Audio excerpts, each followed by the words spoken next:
Never mind. That was really good. Good evening, ladies and gentlemen, and welcome to Lambert High School for tonight's Region 5 7A showdown between the Lambert Longhorns and your North Forsyth Raiders, alongside Jay Glimpf and spotters extraordinaire Katie Sarfati and Trey Glimpf.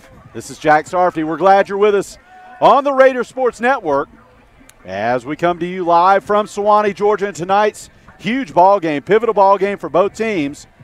Jay, tell us a little bit about what you know about the game here coming in. Well, tonight we've got North Forsyth at 4-2. This is a huge game for North Forsyth. They've never beaten Lambert. Certainly have never beat them at Lambert. Looks like the North fans are showing up on the other side of the stadium. For Lambert got beat bad last week, 38-0 against South. Lambert is going to be looking to bounce back from that, I'm sure. But this is a great opportunity for North. It's a huge game for both teams. Well, and Jay, I guess you've seen the way the region lays out. You've got 6 teams in the region. 4 of them are going to the playoffs. You got to figure South and Milton are probably the class of the region. So you've got North, Lambert.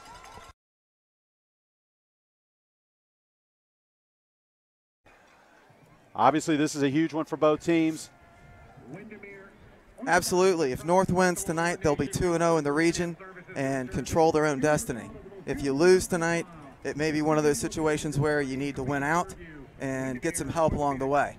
And absolutely have to beat somebody you're probably not expected to beat. Yeah, which they're capable. Absolutely. A little bit of a cool night down here at Lambert. Late arriving crowd. We're up top in the outdoors, so we kind of get a look at both the fans that are streaming in and on the field. Kind of an interesting configuration down here at Lambert. We've had the coin toss, and Lambert has won the toss, and they elected to receive. North will be defending the north end zone. Tonight's homecoming here at Lambert, so we've got a lot of festivities going on.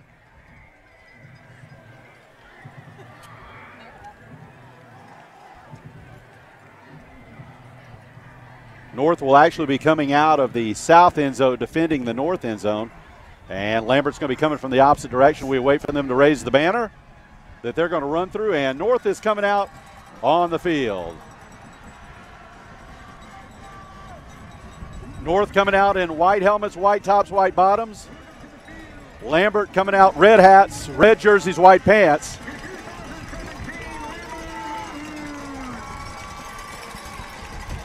And here come the Longhorns.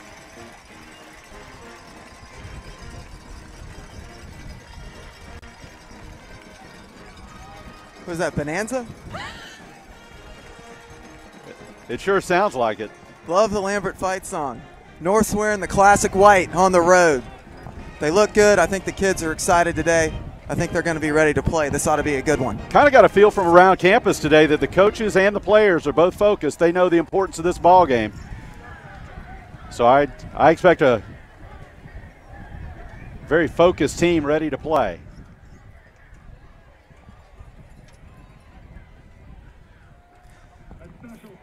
Definitely can tell that fall is in the air. Weather is cool and crisp. A lot of wind blowing from the south. Strong gusts of wind. And here comes Lambert ready to kick off. Actually, Lambert ready to receive. North will kick off. Arthur Boiso kicking for North. And back deep in the middle is going to be Kenneth Dix. Marcus Chatelaine back with him.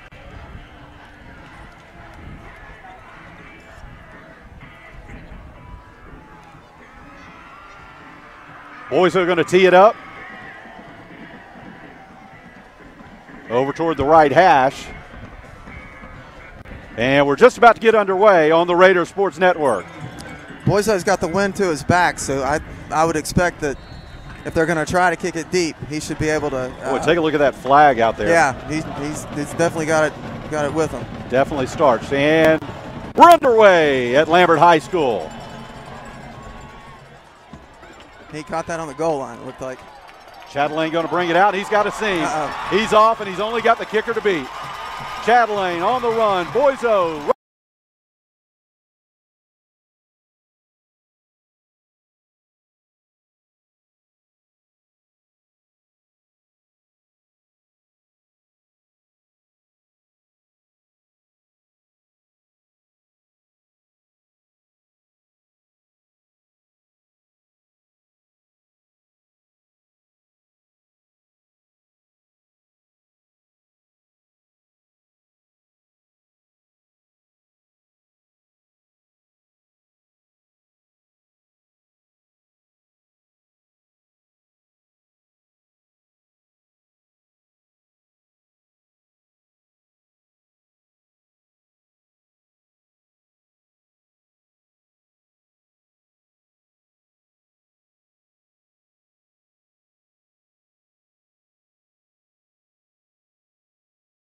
down, and Lambert will jump out to a 6-0 lead. Well, that play was run to perfection. What can you say? A big kickoff return, so special teams is putting you in position to have the first shot fired. We're going to see if we can get a replay of that right there. I'm kind of curious to see the line of scrimmage and how close it was to being a little late. Okay. Well, we tried to get the replay. We didn't call for it quick enough right there. So we're going to have a little bit of instant replay. The extra point is up and good, and Brian Christensen with a kick. Yep. And he gives Lambert a 7-0 lead. Well, fortunately for North, you have a fast-paced offense and they can score lots of points. But you certainly hate to give up a big play on special teams, and you hate to give up a big play on the first play from scrimmage on a trick play. Lambert definitely with a high-flying North Forsyth with a high-flying offense, led by quarterback Ben Bales, averaging around 288 yards a game in passing. And Jay, what do you got for Trigg? I know Trigg leads us in rushing. Trigg right now, as I'm looking at the region statistics, Trigg is first in the region in touchdowns and is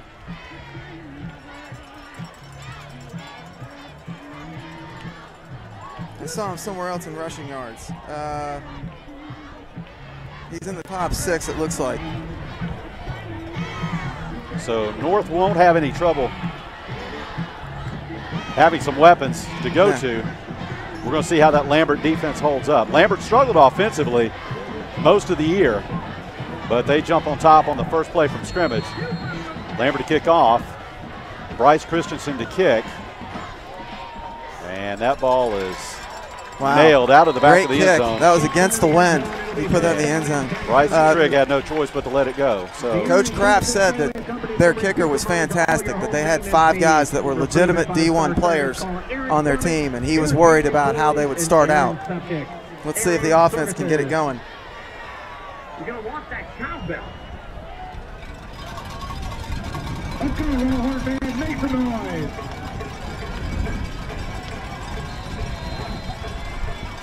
North will start out a shotgun as well. Bales back. You got Trigg beside him. That's Touchstone in motion. And handoff here to Bryson Trigg. He breaks a tackle, and he's about to break it loose. Bryson Trigg on the run. He's at the 40. And he's going to score. North Forsyth's first touchdown of the ball game. I'll tell you what, that was a great play. That was a call. Perfect blocking. He broke at least 1 tackle, maybe 2, spun out of it, and took it down for a touchdown. What a great way to start. And so 2 plays from scrimmage and 2 touchdowns. And with 11:29 to go here in the first quarter, we're off to a shootout. Boise will line up for the extra point to try to tie things up here in the first quarter. Coach Kraft told me yesterday he was worried about a shootout game. Bryson Trigg.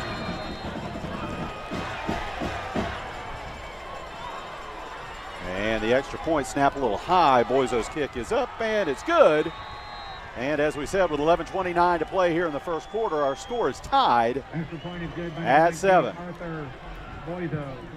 Something else interesting for the game. This is probably the matchup between the 2 best kickers in the region with Boiso and Christensen. I think every time Boiso scores, he sets another record as far as North Forsyth's concerned. Points scored, all the kicking records. He's done a great job. He's had a great career. And as we saw with Christensen, he's got a big-time leg. Well, I'll tell you what, we've seen some great improvement out of Boiso over the last couple of years. Not only is he's always been an accurate kicker, but boy, I'll tell you what, he's improved his leg strength quite a bit as well. Yeah, he's a worker. He's a worker.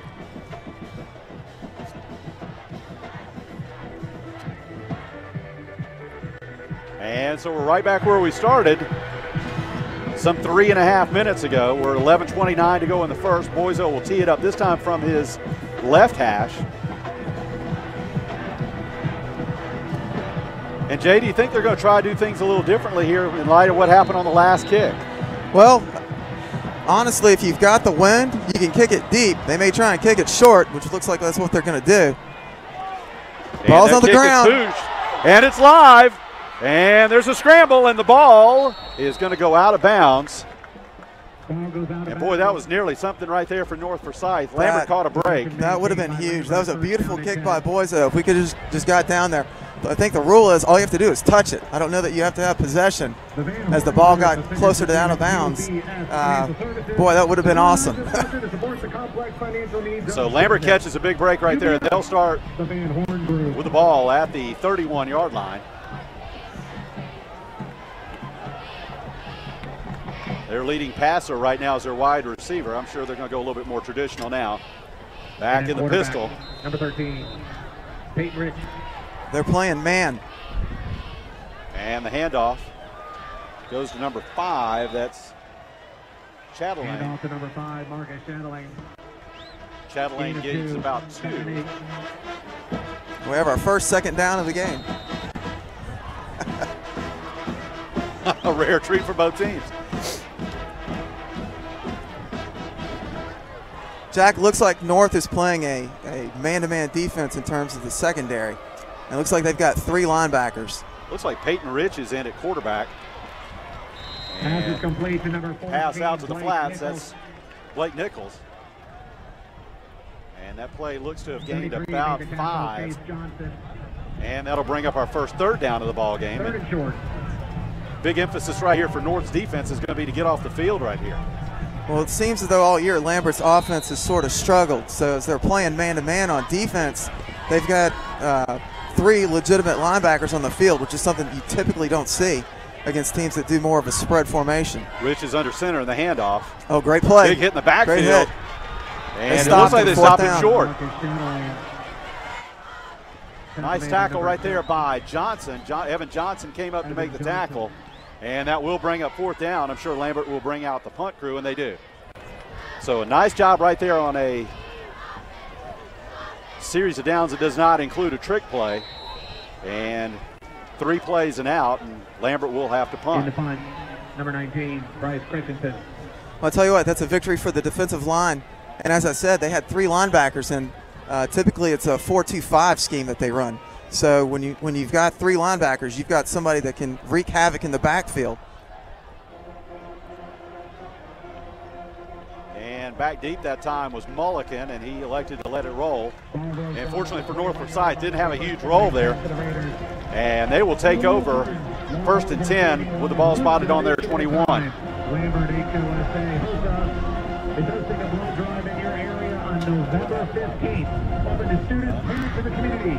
8:30 to 1:30 in the Lambert Auxiliary. 9:57 to go here in the first quarter. We're glad you're with us on the Raider Sports Network. Well, Jack, with that touchdown by Bryson Trigg, he now has 10 for the season and leads the region in touchdowns. And that may have been the most spectacular of all of them this season.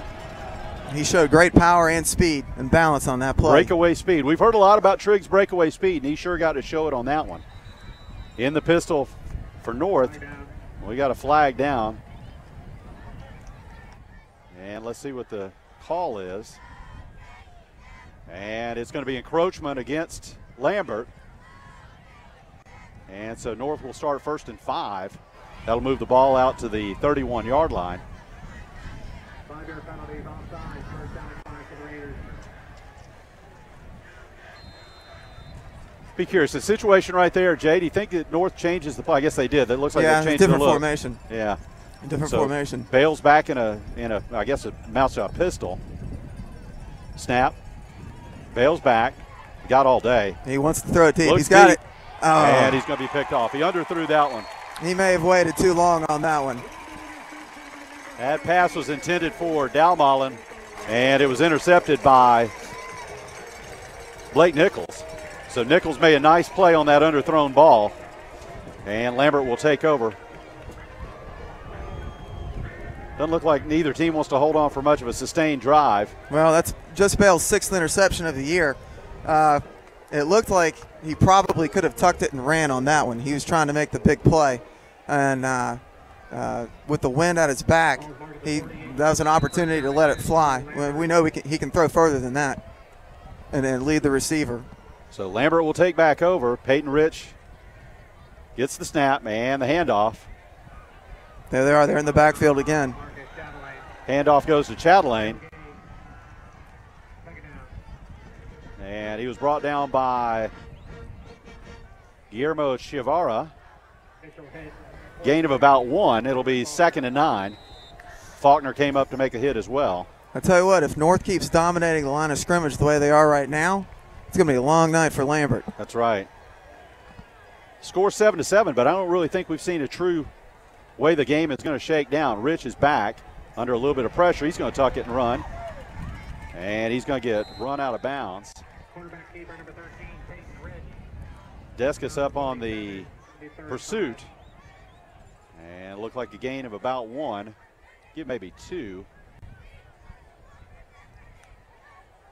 Another big third down. They're around midfield, and as we know, they've got an excellent field goal kicker and punter. So it would be nice to get a sack or something on this play and push them back even further. Another opportunity for North to get out and get off the field in 3 downs. Rich back in the pistol. He takes a snap. Good pressure. Quick throw down the sideline and a nice play. Out of bounds. And did he make the play? We'll watch the official signal. He calls it. He says he stepped out of bounds, and a break there for North Forsyth. Jonathan Fleming on the defense there. And not a whole lot of argument, it looks like, down there on the Lambert sideline. Nice play there by Fleming on the pass defense. So back deep again for North to receive the punt. It's going to be Carter Mulligan. And Christensen back to punt.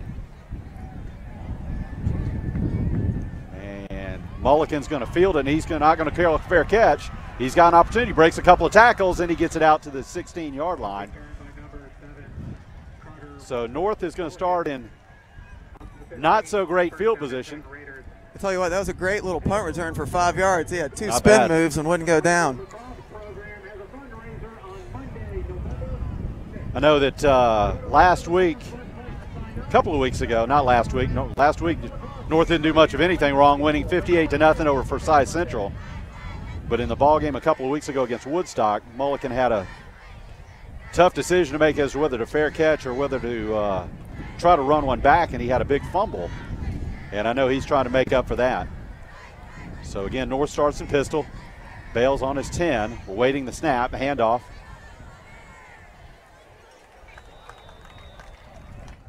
And we are a long way from the field, guys. I know you can't hardly tell that from here. That's Trigg on the carry.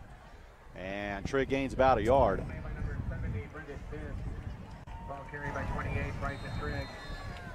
And a gain of about 1. Maybe give him 2. 2nd down and 8.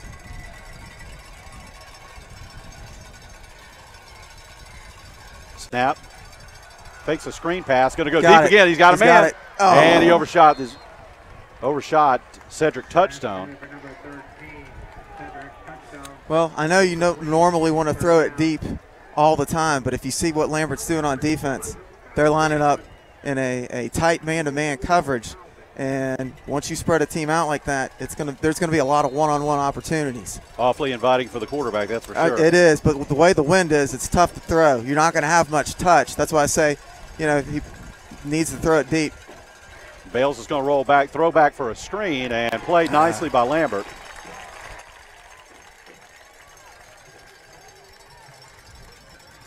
That pass was out to Nicky Dalmolin. And Shoemate came up to make the hit. And so that was a loss of about 3, and so North will be forced to punt, 4th and 11. Well, the bad news is you're punting from your goal line. The good news is you got the wind at your back. So maybe we can get a great punt and get it out of here. Sure. Yeah. All right, so Dix is back deep. He's standing at midfield, awaiting the punt. An end-over-end punt, going to take a bounce. Dix is going to pick it up about his 43, and now we're going to see if North can make a tackle. They're there, good and coverage. A nice play good by coverage. North. 3 guys down there to make the tackle, led by number 49, Grant Scalia. Could have been a lot worse right there, Jay. Yes. But as a former special teams coach, I'll tell you, that's why you get those guys to stay in their lanes. They weren't bunched up. They were in their lanes. He wasn't going anywhere. Well, Jay, how many times do you see guys come down in coverage and the first guy may make him go a certain direction, but he generally always misses the tackle? Yeah. All the time. And so back under center is Lambert. Handoff. Goes to number 5, Chatelaine, and he's off to the races. And he's going to score a 57-yard touchdown. Pretty much went through untouched. So not a whole lot of defense here to start the ball game, Jay. No, there hasn't.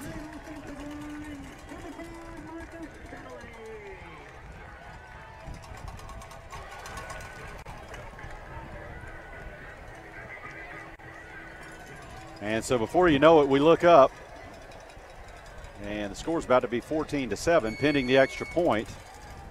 Christensen pretty much automatic for the Longhorns. He's also got the longest field goal in the region at 48 yards.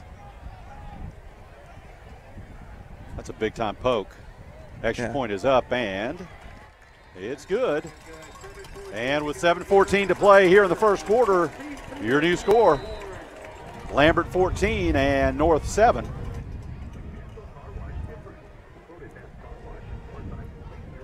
Wasn't quite expecting this. Figured they'd have some points scored, but I wasn't expecting this. No. 3 huge plays. I was expecting it to be the other way around, to be honest with you, but it's still early. On that last play, Lambert lined up in more of an offset I formation. North looked like they were playing man-to-man on the corners, which means it's important for North's defensive line and their defensive end specifically to make sure that that guy can't get to the outside. You have to contain, and that play went to the outside, and the Lambert running back had incredible speed and just took it to the house. Coach Kraft said he was worried about this turning into a shootout, that he'd much rather have a game that's under control, but we may have a shootout. Well, Lambert to kick off. Once again, it's going to be our 4th kickoff of the ball game so far. Christensen lines it up on his left hash, and back deep for North is Yao Perry and Bryson Trigg, and that one is crushed. Trigg will be able to field it, but it's going to be middle of the way through the end zone, and North will bring it out to their 20-yard line.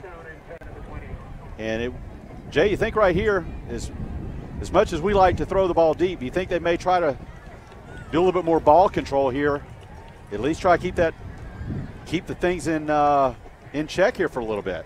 Well, I want to say, yeah. I think the defense probably needs some time on the sidelines to get over the shock of the 2 big plays. But offensively, North can do anything they want to do. They can run, they can throw. It's certainly not time to panic. You don't have to get it all back in one play. 4 wide for North. They're going to hand it off. Trigg breaks the tackle. He can't break the second one. And he's brought down by number 15, Nathan Smith. And give Trigg about 3. So 2nd down and 7. Just over 7 minutes to play here in the first quarter. Live from Lambert High School on the Raider Sports Network. So far, you're seeing a good one. Not a whole lot of defense on either side. Pass to the sideline, overshoots his man. Intended for Dalmolin. And quickly we're at another 3rd down.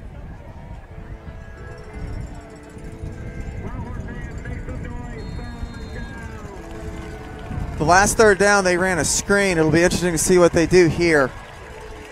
Yeah, that throwback screen on the last series ended up in a loss. North runs a man in motion, touchstone. Snap to Bales. Virtually no pressure. He's got a man wide open. And that's Charlie Aiken. And Charlie's got a touchdown for North Forsyth. We got a flag. And we got a flag behind the play. It's right next to Coach Kraft. And let's wait and see what the flag is.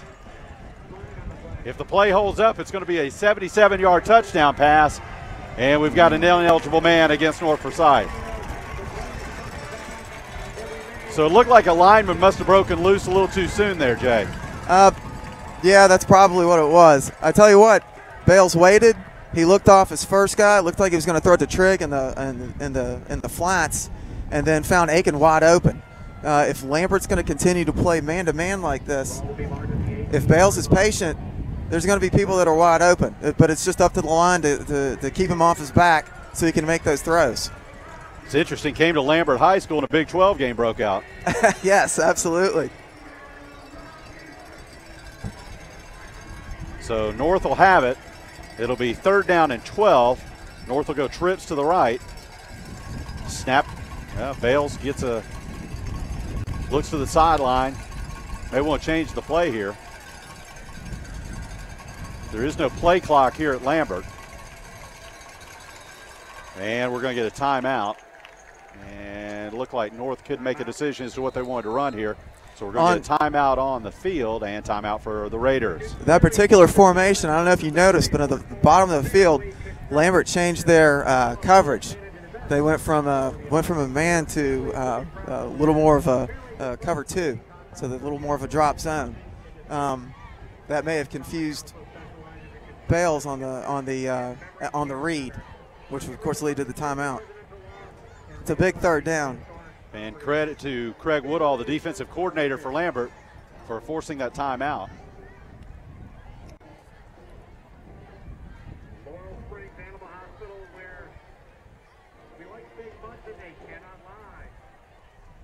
I mean, you don't want to think of this as being a big play already with 6:36 to go in the first quarter, but right now both teams throwing their biggest punches right away. So North will come out. They're showing trips again to the right-hand side. Lambert's back to the man. All right, now let's see how they push back.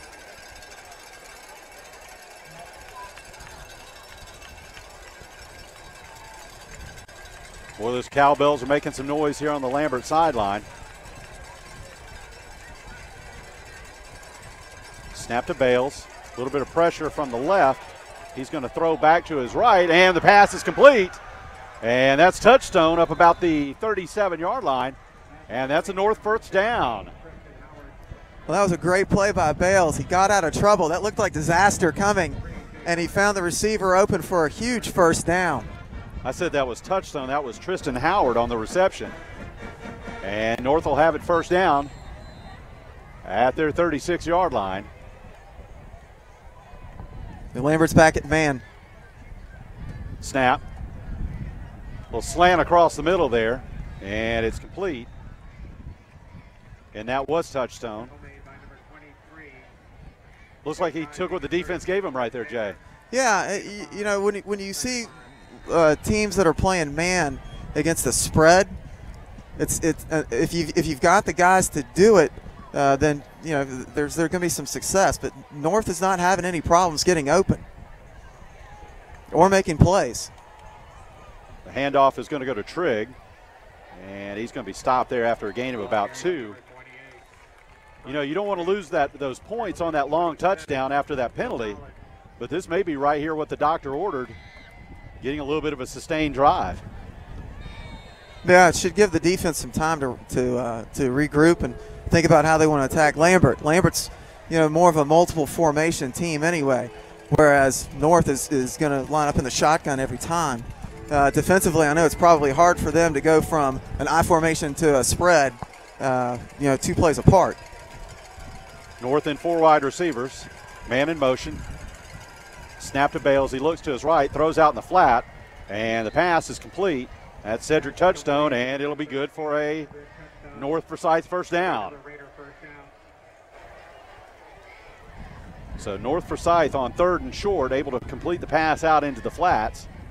Looked to be a similar pattern as to what they ran earlier for that longer 1st down on 3rd down just a few plays ago.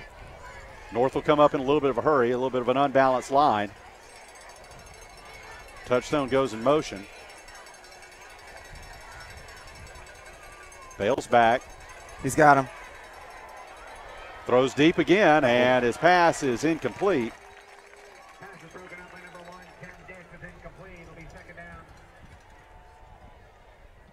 and intended for Dalmolin. Dix back in coverage. Looked like he had a man there. Yeah, you know what? He's got good coverage. And again, I don't think people appreciate, if you're watching this at home, I don't think people appreciate just how hard the wind is blowing. That would have been a great catch, great adjustment by the receiver. But with the wind blowing this hard, again, I don't understand why they're not airing it out a little bit more.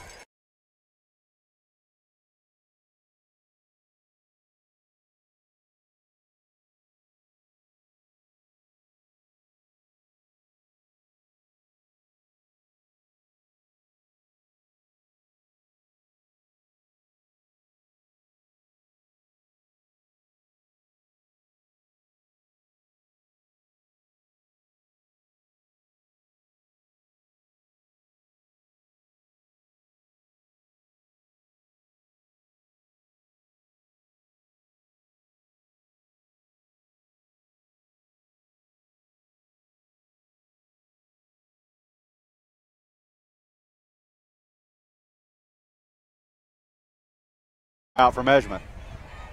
So it looks like North getting some short passes. It looks like they were giving them the underneath stuff right there, Jay. Well, if they're gonna continue to play man, the short pass routes towards the sideline are probably going to be open. 5, 6, 7 yard out routes. If you've got a good fake inside move and you go outside, that's going to be there. Bales is a good enough thrower. He's going to be able to deliver it on time. What they're hoping is that the defensive back misses a tackle and the guy can turn it upfield and take it in for 6. And as much of a threat as Bales is to throw it deep, they may be giving him a little bit more cushion, wouldn't you think? And that'll be a first down for the Raiders. And North will have it 1st and 10. With the ball spotted at the, looks to be about the 42 of Lambert. Such a long measurement, go from one side of the field to the other. Both teams pretty much got a timeout out of that.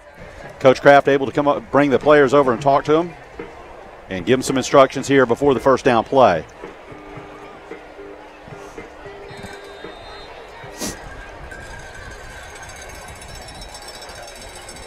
Back in the pistol is Bales.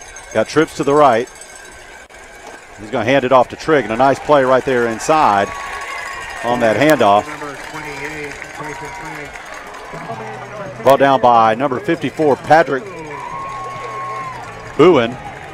There may have been some miscommunication on that play because you saw there was an offensive lineman that was pulling, and Trigg took it inside. There may have been a little confusion there. Offensive line coach Cecil Flo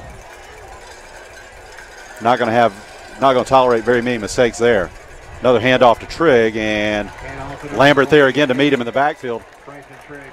We've had some success with some long runs right there on those handoffs, but it looks like Lambert's done a nice job of making some adjustments, wouldn't you say? Yeah, and they're beating us up front on these running plays. Their defensive line's beating our offensive line right now. 3 guys are making a tackle. So North will go 3 wide receivers to the left-hand side. Bales looks over to Kraft to get the play call. Bales on the snap. A little pressure coming from his blind side, and he's going to go down. And good pressure that time.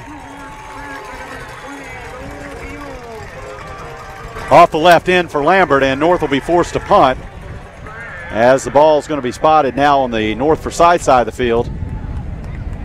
North will punt from their 46-yard line.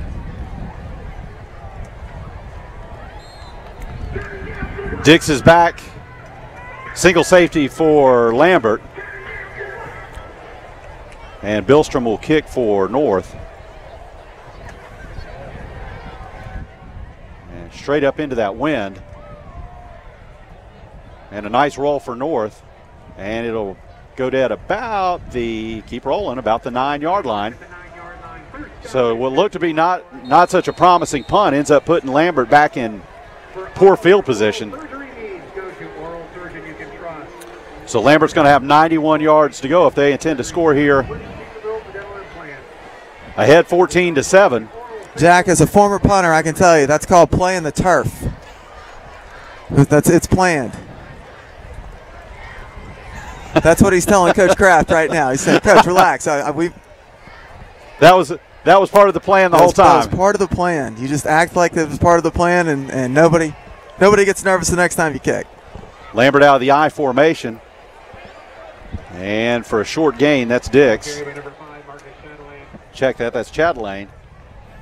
And Evan Johnson came up to make the stop, along with number 3, Jonathan Fleming.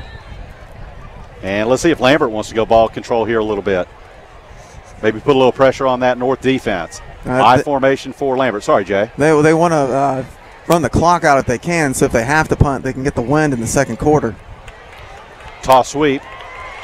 And nice run by Chatelaine. Gets up into the second level, and he's going to gain about 7. Brought down by Honus Wagner. And that's going to bring up 3rd and short. And it's going to be awfully close to that first down marker.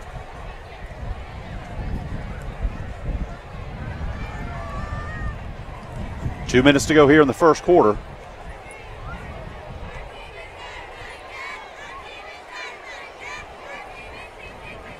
And I think they are. It's so short they're measuring. And looks like he may be a hair short.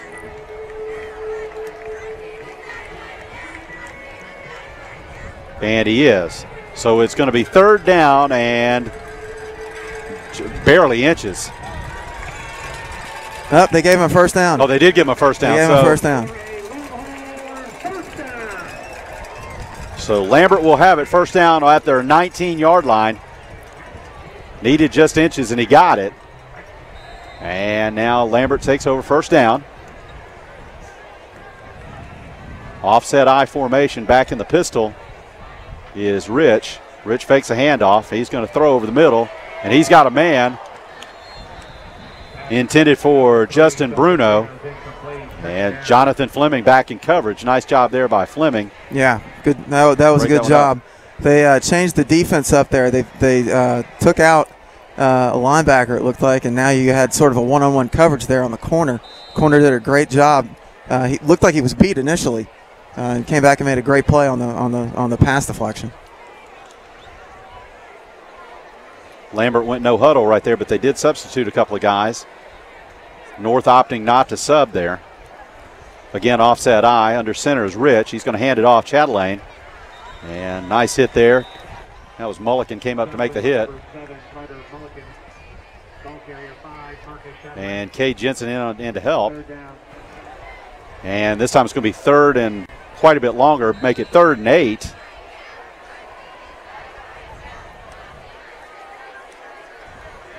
Lambert will go trips off to the left-hand side. And Rich back in the pistol. All right, the last time they lined up like this, they ran a trick play. Let's see if they're looking screen here. Inside handoff, draw play, and played nicely by North. Well played. Handoff that time to Chatelaine. Doesn't look like he gained much of anything, and Lambert will have to go bring the punt team on. Sort of an interesting call, don't you think, Jack, on a 3rd down play in the first quarter? They went very conservative with the draw. I thought they would attack more. Well, especially as many big plays as they've had so far, it looks like they would have taken a shot. North has had some times where they've struggled with a big play on defense. So, yeah, I agree with you, Jay. That was an interesting call. Christensen's back to punt. Mulligan is back in return. And he's going to have to go a long way to field this one. It's going to take a nice Lambert bounce and go out of bounds about the 29-yard line. Looks like that was about a 60-yard punt that time, Jay. Yeah, and did you see it went across the field? He didn't even punt it straight down. Great punt, no return. When you've got wind, our punt returner, I think, is back too far. It's hard to judge, and they're playing it safe. But you also hate to give up 10 or 15 yards extra every time they kick. Their kicker is excellent. He doesn't need an extra 10 or 15 yards. Well, what started out as a ball game featuring big plays is kind of slowed down here a little bit. We're 21 seconds to go here in the first quarter. Lambert hanging on to a 14-7 lead. North will take over, 2 tight ends. And fake a handoff. And they're going to go up top again, and wide open is Charlie Aiken. And in and out of his hands.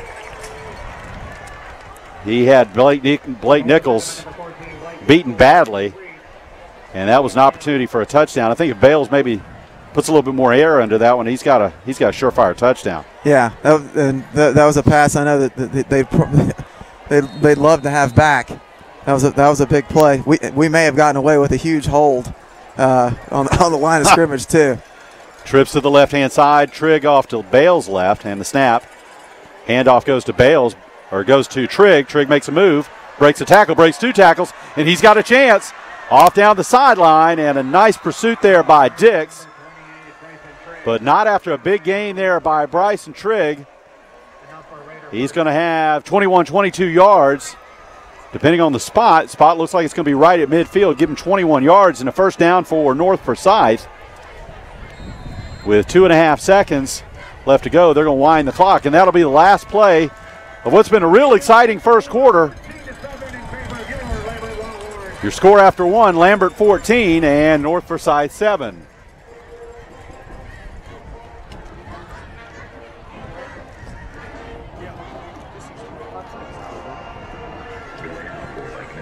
And with our score 14-7 at the end of the first quarter, we're going to take a short break.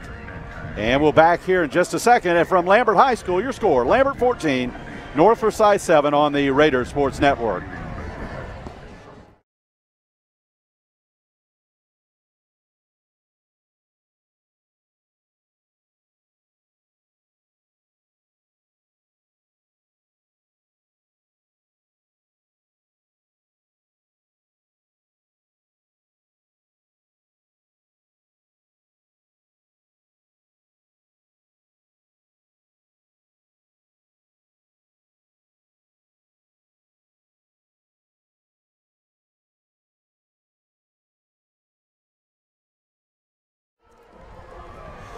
And we're back live at Lambert in what was a thrilling first quarter.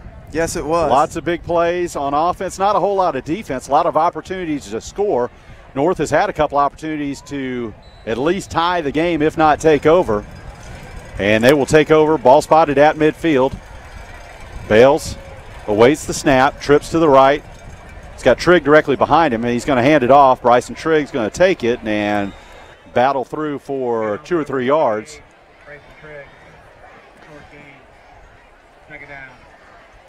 And he did not get a great spot. It looks like they only spotted him, gave him 2 yards, and it'll be 2nd down and 8.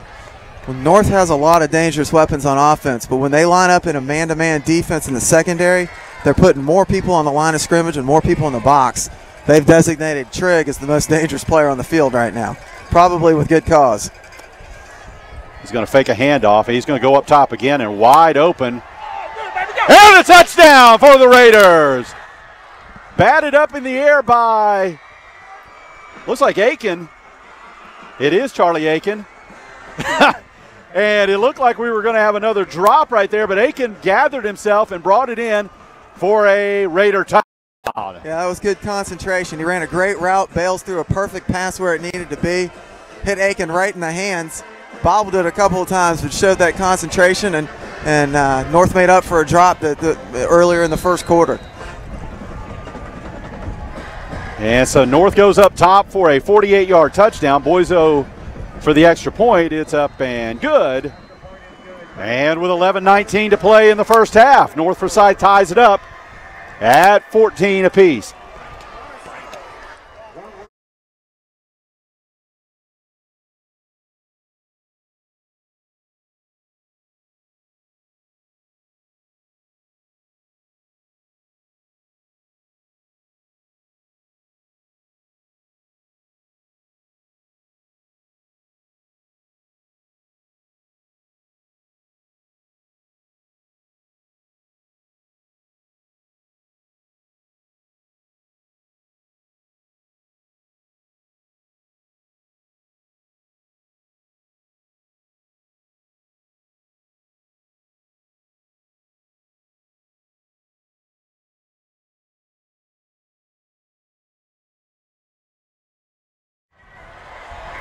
And as we come back from a break, just when we thought things were slowing down just a bit, Jay, North goes up top again for the tying touchdown. Well, again, Lambert lined up in a man-to-man defense, and I can't believe they're still doing it because North's receivers are excellent. They're going to get open. There's always going to be that opportunity for a big play. Lambert they're gambling because they don't want Trigg making the big play. So choose your poison. Do you want Trigg running one for 70, or do you want Bales throwing it to Aiken deep? Either way, I think North's got a big advantage in a four-quarter game. It's a big momentum swing. Bales came into the ballgame averaging 288 yards passing. And we're going to get a little bit of a pooch kick here from, I think that was Boyza that kicked off. And breaking a tackle is Chatelaine. And a great return right there for Lambert, and they are going to start out at the 49-yard line. I don't think that's what North wanted to do right there. No, not at all. That's you want special teams to be able to stop that at the 30. Instead, Lambert's got it at their own 49, and they're putting the North defense on a short field.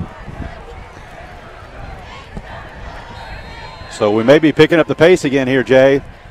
Ball at the 49. Snap. And it's going to be a keeper. And in at quarterback for Lambert is Bobby Gabriel. He's making his first appearance in the ballgame. And Jonathan Fleming came up to make the hit. So it looks like Lambert trying to go with a different approach this time. Gabriel's got 233 yards rushing on the season and a touchdown. So if they put him in a quarterback, he's definitely going to be a threat to run. Lambert trips out to the right. Both teams staying in the pistol primarily. And here's a snap. Going to be a handoff to nope, going to be a keeper on this side. And Gabriel has a nice play right there and brought down in the backfield by number 22, Jean-Pierre Descas. And a flag on the play.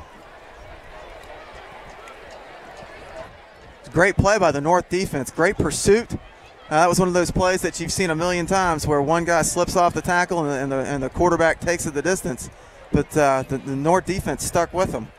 22 made a heck of a play. Be an interesting decision here for Coach Kraft is where he wants to take this penalty. It's going to be holding against Lambert.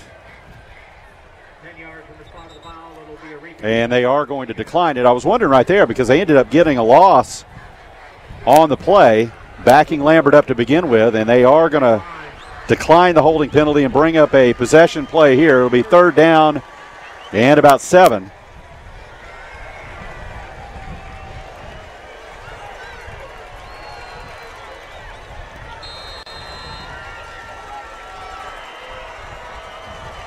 A little bit of discussion here between Gabriel and the sideline. Correction, they've gone back to Peyton Rich under center. So we've seen a couple of quarterbacks here for Lambert. Chatelaine goes in motion. He's going to swing it back out to him. And he's not going to make the line to gain. And a nice tackle by a Postal Raiders, led by number 35. It's John Allen Whitaker. And it looked like Lambert set that up perfectly. It looked like that was the running back was going to be wide open in the flats. But North did a great job gang tackling on that play. So Coach Brian Dameron, defensive coordinator for North Forsyth, definitely made a couple of adjustments here and made it a little bit more of a struggle for Lambert. And back deep again for North Forsyth is going to be Carter Mulliken. And Christensen on to punt. And Christensen's punt is a good one. Mulliken called for a fair catch, but unfortunately the ball is going to bounce and it's going to be down about the 3-yard line. So North is going to have the ball up against their own doorstep here. Well, again, and it's special teams, Jack. You hate for the special teams to flip the field like that. Lambert's got a great weapon with their punter, and North has bad field position again. This isn't the first time they've had bad field position. And based from the Lambert's punt team, they're doing a great job pinning North deep. So do you think North is going to change their strategy here, Jay, now that they're backed up against their own goal line, or do you think they're going to try to go up top here? From here, I would give it to Trigg. Trips out to the left, handoff goes to Trigg, and he's going to be popped right at the goal line. We may have a safety. Looks like we may get a generous spot here from the side judge. From here, that looked like he was in the end zone. And it's just outside the goal line. Wow.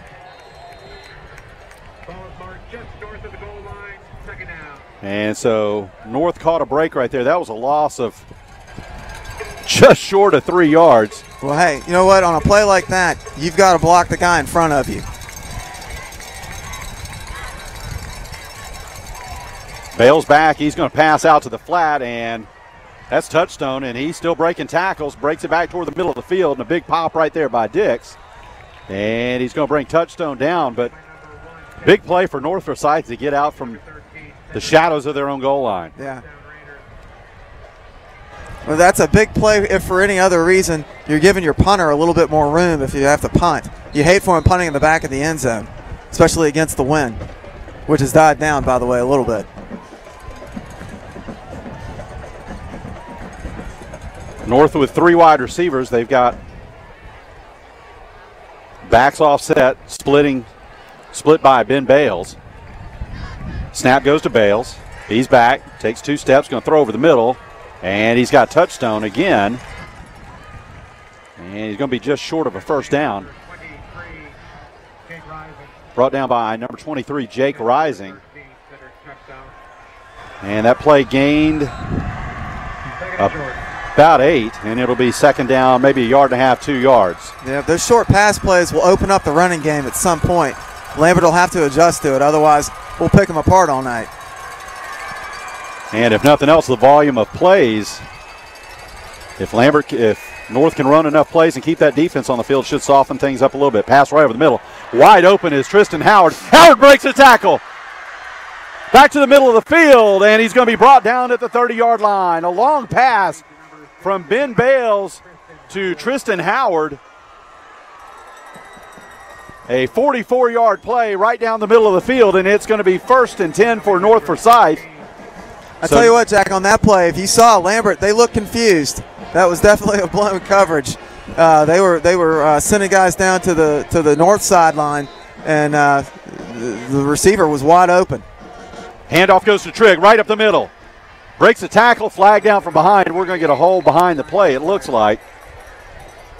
That flag was thrown right behind the play, right in the area, holding. Let's see. Let's wait on the call.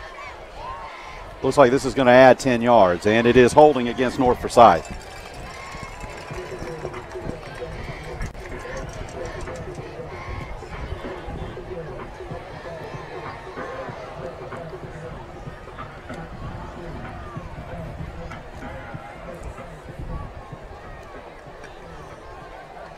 know we've got a lot of viewers at home watching this ball game from North Forsyth, and we welcome everybody on the Raider Sports Network. Jake Glimpf along with spotters Trey Glimpf and Katie Sarfati. North going 5 wide. Back is Bales, going to pass out in the flats and in and out of the hands of Tristan Howard. Pretty good coverage there by Lambert, but it looks like North still having their way throwing the ball, Jay. Yeah, people are still wide open, but I tell you, a penalty like that is a huge momentum killer. All right, now you're 2nd and 20.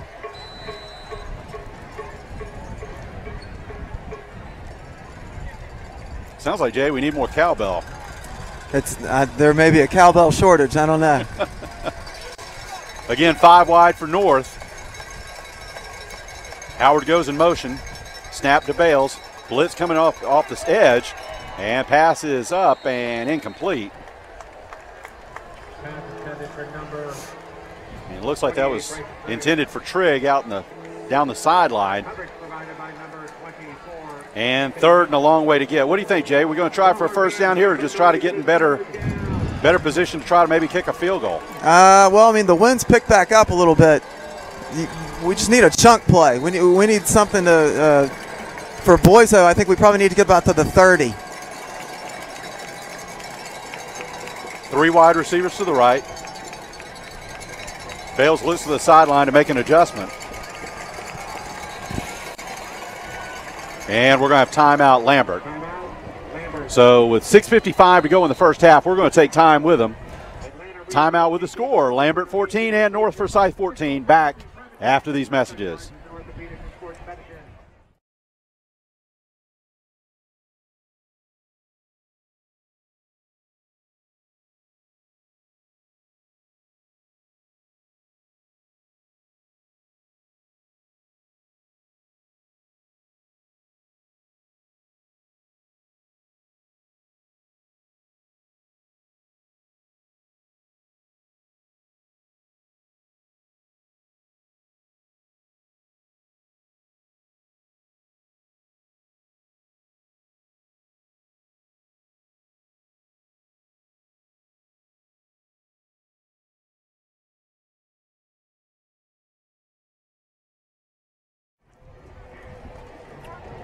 And we're back at Lambert.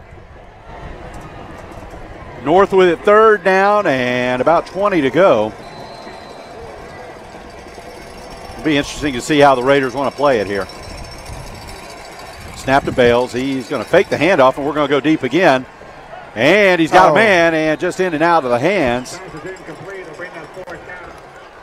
of Cedric Touchstone. And that'll bring up fourth down, and North will have no choice here but to punt.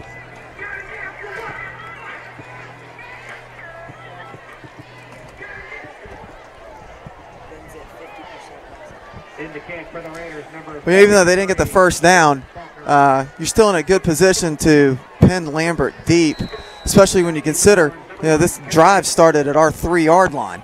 So it's still a good drive. You'd like to come away with points every time. That's not realistic. Flip the field, that's but for certainly sure. They're going to flip the field and put some pressure on Lambert. And Lambert's offense hasn't been fantastic. They've had a couple of big plays. Faulkner's punt is a high hanger. Ooh, and North couldn't quite get down there quickly enough to be able to down it at the goal line. But a nice job by the North offense to get them out of trouble and put a little bit more pressure on Lambert to where they're going to have to start on their side of the field. 6:41 to go in the first half. Lambert will take over. Is this their worst field position? Starting field position? I want to give a shout out to the North Forsyth High School basketball program as they're about ready to get started with their season. They're going to have their first practices coming up here in a couple of weeks. Coach Eric Herrick of the girls' side and Coach Brian Moon on the boys' side. And off there goes to Chatelaine. Carry by number 5, Marcus Chatelaine. Great play there. They got in the backfield, made the tackle.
Played in 2 games. This will be the third. So Lambert kind of going away from what they've been doing normally all year long. Well, I think they struggled in the first part of the region. They played some pretty good teams, and of course, South drubbed them last week. So they need a spark on offense, that's for sure. They've struggled throwing the ball. Snap goes to Rich. Pass out into the flat is, again, dropped. It's their second drop in 3 plays. And that's intended for the other quarterback, Bobby Gabriel. And the north side letting them hear it. And quite a presence here by the Raider faithful. They were calling Gabriel a famous candy bar.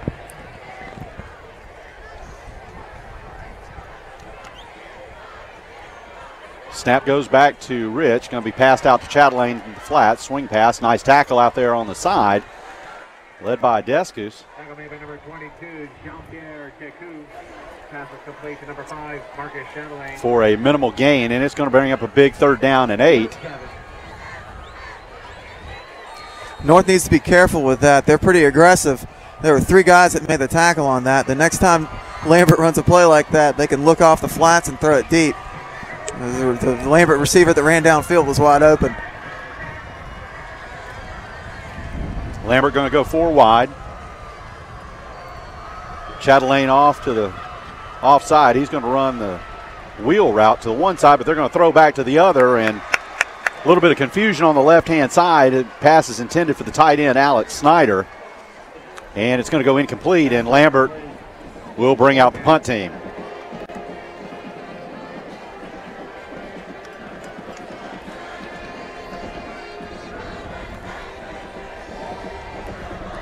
Pretty good job there by the Raider defense, giving up the 1 first down, but they still should get the ball right here in pretty good field position. Mulligan back on his 25-yard line. And Christensen will await the punt, or await the snap.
In the second quarter. And so that's going to be the second long touchdown that's going to come off the board here for North Forsyth. North had a touchdown taken off the board earlier on a holding penalty on what, quite frankly, probably did allow for a touchdown run. And this is going to bring back a long punt return.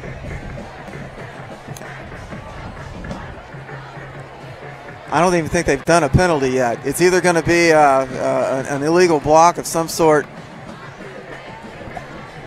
We'll see here in just a second as the referee is ready to make the signal. Personal foul. Personal foul. Got to be honest with you. Oh, it must have been helmet to helmet is what that signal was. And we have an unsportsmanlike also against North. So this is going to be a double personal foul penalty right here. To the 7-yard line. It'll be first down and 10 yards for Forsyth. Well, there are penalties, Jay, and then there are penalties. And in field position, this is going to cost the Raiders about 94 yards. Well, let's see how they respond. Yeah, this is why you play the game. It's there's going to be adversity throughout, and you got to respond when things don't go your way. Let's see if the Raiders come out with a chip on their shoulder and have a big play. They're certainly capable.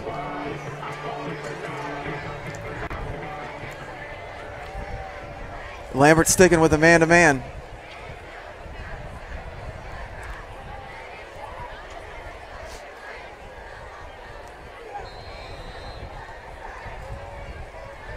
North will go 4 wide with Trigg in the backfield. Check that. No, the pass is going to go out to the sideline. That's Charlie Aiken. Catches the ball out in the flats. And it looks like a pretty nice cushion right there that Aiken was able to exploit underneath in the flats, and Bales was able to find him.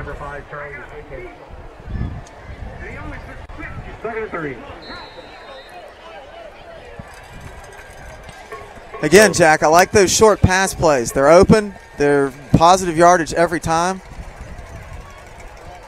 Handoff goes underneath to, looks like it's Jonathan Perez got the handoff there. Initial hit by number 30. And not a whole lot of gain there. We're already going to be in a third down possession play. Thankfully, third down and short. It looks to be about 3rd and 2 with the ball spotted at the 15-yard line. Let's see how North wants to play it. Looks like it's been either big plays or not a whole lot here on the handoffs. Been very little in between. Either Lambert's been there up to the task or North has been able to bust it. Let's see how it goes here. 3rd down and 2. Those wide splits there by North. And we've got whistles. And do we have timeout? Nope, we got to delay a game. Oh, and that's a big penalty against North. Offense, 5-yard penalty, repeat the down. It's only 5 yards, but it goes from 3rd down and 2 back to 3rd down and 7. You're back inside the 10.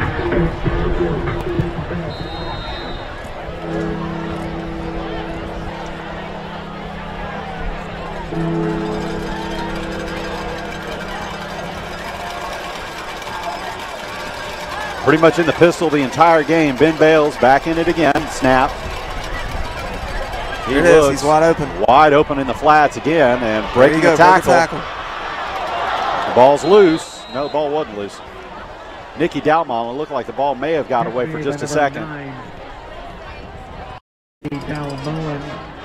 And let's take a look at the replay, see if he lost it there for a second. He did lose it for a second. I wasn't crazy. But Dalmon there to be able to recover his own fumble, and it'll be a first down for the Raiders with the ball at the 31. That's a big first down. And again, it's like you said earlier, they're just taking what Lambert's giving them.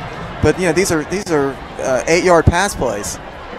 Trigg makes one man miss, and he's going to fall down, brought down about the 35. Gain of about 4. Tackle by 32, Chris Taylor. Brought down by Chris Taylor.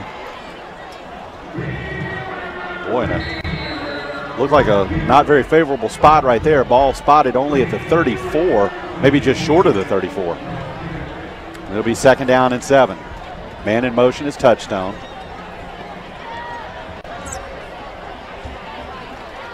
And the give goes to Trigg. Trigg goes untouched, and he's wrapped up, and he's going to break loose. He's still going, and Trigg's got a chance. He's going. Bryson Trigg is going to go to the house. Unbelievable, a 68-yard, 66-yard down run for North Forsyth. Trigg looked like he was down, and Lambert basically gave up on him, and Trigg took it to the house. Now this one counts. That's the good news. This one counts. No flags down on this one. And even though they had the huge penalty that brought the punt return back to the 6-yard line, North is able to recover, take a broken tackle, and really what looked to be lazy defense right there, and they take it to the house. And with the extra point, North Forsyth is going to go ahead by a touchdown. 2:34 to go in the first half. The new score, North Forsyth 21 and Lambert 14. We're going to take a quick break. Back in just a moment after these messages. Coverage for tonight's game is provided by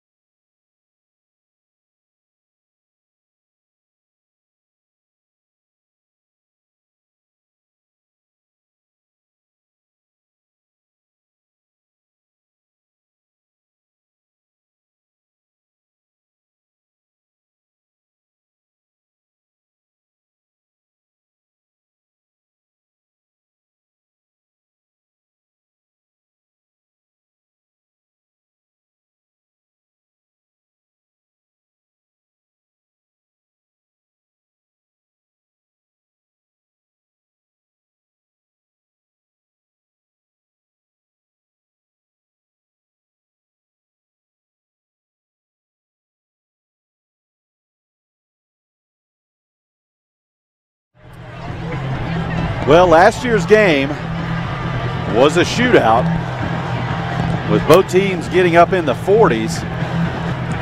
North Forsyth went into halftime ahead by 2 touchdowns, ended up losing in what was a high-scoring shootout. And boy, I'll tell you what, this one hasn't disappointed. If you're a fan of offense, if you like Big 12 type football, you came to the right game tonight. This is turned into one of those. Little squib kick right here. Ball's going to bounce. Jump on it. Jump shot. And it's loose, and it looks like Lambert was able to fall on it. On the 29-30-yard line. Jack, that was a great kick by Boiso. Gosh, we were so close to getting that one too. That would have been huge to take the lead by 7 and then get the ball on a chip kick down the sideline. Looks a little bit like Lambert is a tad bit rattled. Just overall, they look a little bit rattled. Let's see if North can take advantage right here, maybe carry a little bit of momentum going into halftime. 2:32 to go in the half. North by 7. Lambert, Rich is under center, offset I. And he's going to hand, that's Chatelaine, and North is there to meet him. And a minimal gain if he even got back to the line of scrimmage. The down marker is at the 30. And I don't think he made the 30, Coach.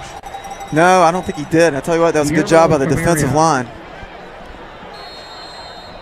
Again, let's get Lambert in 2nd and long, 3rd and long. They're not comfortable throwing. Our defensive line right there, Cade Jensen over the ball. He's in on almost every run play right up the middle. Another handoff, Chatelaine, and he's going to take it. He's going to be hit about the 35-yard line. That's a 6-yard gain, and we've got whistles. And a timeout is going to be taken by North. So North had 2 timeouts left. They'll be down to 1 with 1:53 to go. We'll keep it right here. Jay, what do you think with about 3rd and 5 here, less than 2 minutes to go? You think Lambert will stay conservative here? Well, I mean, they don't have to throw deep routes. I think they're comfortable throwing the short stuff, but you got to figure North is thinking that too. Also, Lambert's got a good running back. They can run the ball too. It's a big play. You know, if you stop him here and you get the ball back, you've got a chance to go up by 14 or at least tack on a field goal. You've got a chance to really, carry a lot of momentum into the half. You give up this and they tie it up, then we start over in the 2nd half basically. You'd love to stop him here, get the ball back. We have big scoring play or big play capability. Again, it'd be great to go up by 14 at the half. And take the ball to start the 2nd half, is that correct? Yes, Lambert took the ball to start the game, so yeah, North will have it coming out. Lambert lining up again, offset I. And they're going to fake a handoff. Rich is going to look downfield. He's going to throw deep. Good and coverage. The ball is underthrown and intercepted. Intercepted there by number 24, Bryce Davis. And North got the big play they were looking for right here. They didn't even hold Lambert to punt. They get the ball right there on the interception. Take a look at the replay. That ball was grossly underthrown by Rich. And his receiver was Bobby Gabriel. He didn't even have much of a chance right there. Bryce Davis was able to see it coming right at him, and he stepped up, made a nice play. So North Forsyth will take over. Ball spotted at the 43-yard line. And let's see what they can do with it here with 1:46 to go in the 1st half. North is down to 1 timeout left to go, but as you well know in high school football, timeout on 1st downs here as they move the chains. So let's see. North will go with 4 wide. Trigg in the backfield. Snap goes to Bales. Bales is going to roll to his right. He's got some pressure, and he's going to throw it out of bounds. And good pressure there by Lambert. Jack, that interception by Davis was his 5th one of the year, and that is, or at least it appears to be, our 17th takeaway. We got 6 fumble recoveries and now 11 interceptions. Honus Wagner has 3 interceptions. So good opportunity. They tend to give up some yards, but they sure are opportunistic. So here comes Bales. Bales is going to look. He's going to throw right over the middle, wide open. His touchstone underneath. He's going to make one man miss. He's going to make a move, and he's going to be brought down about the 44-yard line, and North moving the ball with 89 seconds left to go here in the first half. Again, all those short routes are open, and they work. North quickly, ball spotted at the 44-yard line. Clock ticks, 1:25 to go in the half. He's going to hand, Triggs going to take it right over the middle, and he's going to be brought down about the 40-yard line with 1:15 to go here in the first. And again, you've got plenty of time. North on the move. Second down, 6 yards to go. Clock ticks, 1:04 to go in the first half. Snap to Bales. He's going to throw out in the flats, and great catch. A great catch there by Nicky Dalmolin. Nice defense right there by Kenneth Dix, but he looks like he didn't have a chance. He was just outmanned downtown by Dalmolin. And the clock stops with about 54 seconds left to go in the first half. Ball is at the 35-yard line. I tell you, those are great little timing routes. And again, what surprises me is that Lambert hasn't really adjusted to it. Trigg going to take the handoff right over the middle, and he is going to be brought down about the 28-yard line. Clock is going to tick, but that should be enough for a first down, and the clock will stop with 47.5 seconds left.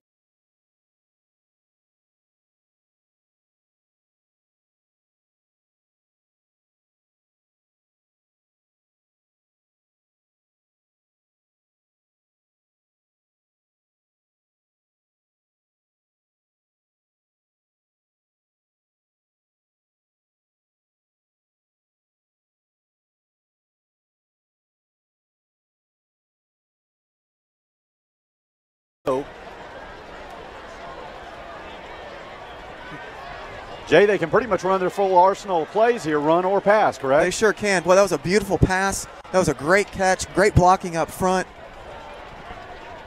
They're going for a 2-touchdown lead here. Bales is going to roll to his left. He looks in the end zone. He's got a man, and it's complete for a touchdown. Cedric Touchstone on the reception. A 2-yard pass completion from Ben Bales. And Forsyth has an opportunity here to open it up and give themselves a 2-touchdown lead. And Jack, that's a huge play. When you look at the body language of the Lambert kids, they're sort of arguing with each other. This is an opportunity. We could be seeing a first here tonight. We could be. You know, Lambert, these kids don't want to be the first team to ever lose to North Forsyth in football. And the extra point is up and good, and with 26 seconds left to go in the first half, North Forsyth goes up by 2 touchdowns. And barring anything tragic here at the end of the first half, North will get the ball to start the second half with a 2-touchdown lead.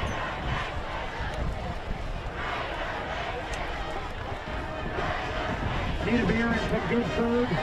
Castleberry Ale House has Gracia and Pub served in lively goods with a patio, TV sports, and frequent live bands. Well, with 26 seconds left to go in the first half, we're going to take a quick timeout. We'll be back in just a second on the Raider Sports Network.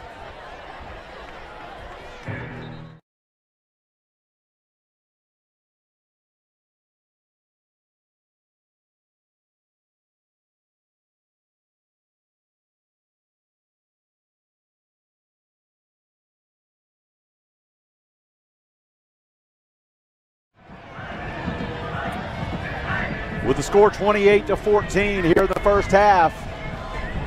Momentum all going Raiders here, Jay. Yeah, I tell you what, you got to love it too. I know we're the homers for North Forsyth, but I love the crowd. I love the school spirit that we're seeing at North Forsyth. Lambert's got a great crowd too, but it's a home game for them. They should. This has been exciting to watch. This has been fun. Boiso's kick, another pooch kick, and this time it's going to be fair caught about the 29-yard line. It took 5 kickoffs, but Lambert finally fair catches one. We finally got what we wanted.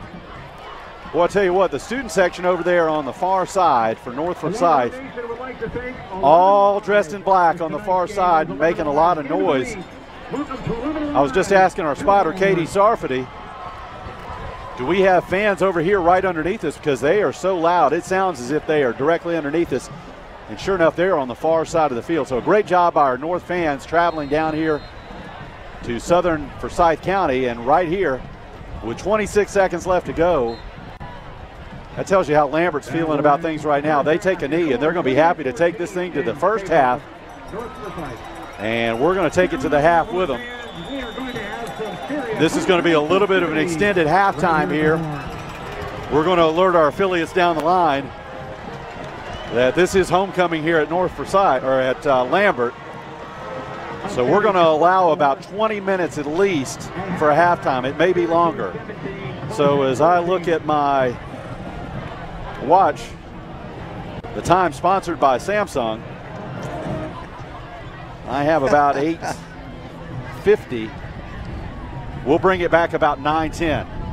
We'll bring it back about 9:10 with any updates about what our start time for the second half. But as we go to the half here at Lambert, our score at half, North Forsyth 28, Lambert 14, back about 9:10. We'll see you then.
Ladies and gentlemen, welcome to the 2017 Lambert High School Homecoming Festivities.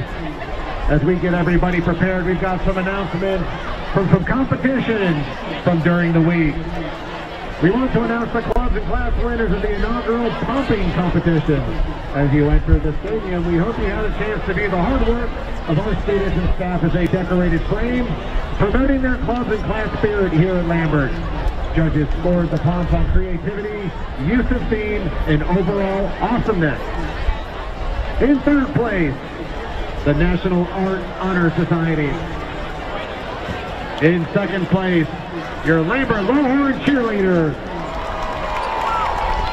And in third place, the Lambert Drumline. And now for the ranking of the classes. In fourth place was the freshmen.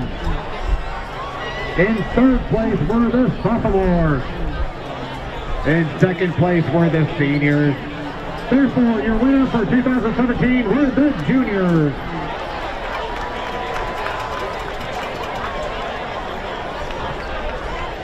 Ladies and gentlemen, it is now time to present to our community the 2017 Lambert High School Homecoming Court. The following 6 students make up our freshman class attendance. Congratulations to all of them on this honor. First is Miss Anna Veronica. She's an active member of the Lambert squad and freshman sideline cheerleader. Atlanta loves to attend FCH week and is involved at Brownsbridge Community Church. Her parents are Mr. Jim and Mrs. Heather Veronica. Mr. Riley Cook loves sports and especially enjoys playing baseball. She's very strong in her faith and is getting baptized October the 15th.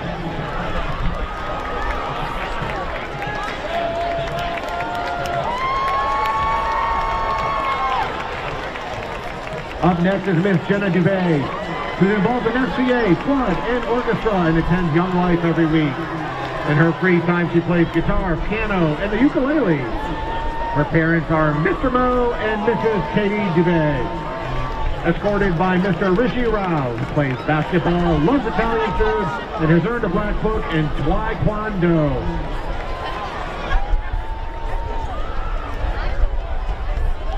Miss Lexi Campbell is a new member of the Lambert Dance Company and DECA. Her sister graduated from Lambert last year and is now attending Georgia. She loves her family and her two dogs, Opie and Strawberry. Lexi is escorted by Mr. Tanner Overbay, who's a member of DECA and plays lacrosse, as well as coaches lacrosse for the youth and referees. Parents are Mr. Blake and Mrs. Joy Overbay.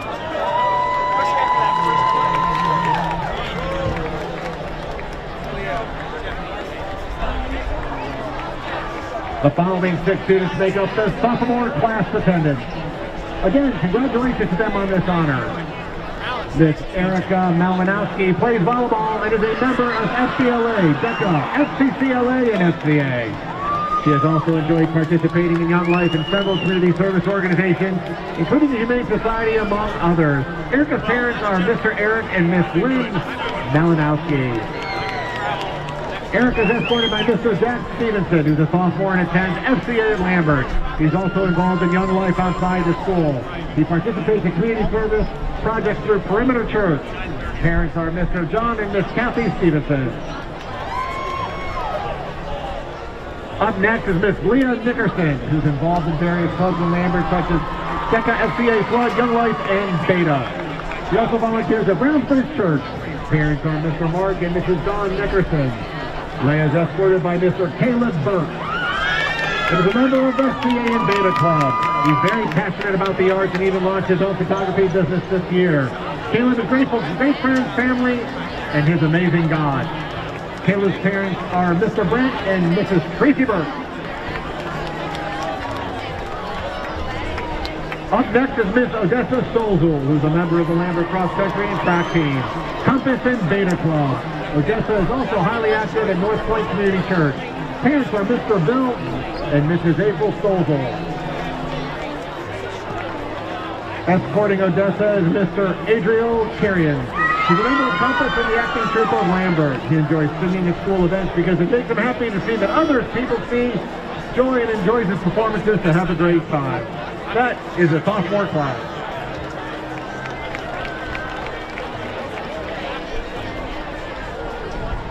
The following 6 students make up our junior class attendance.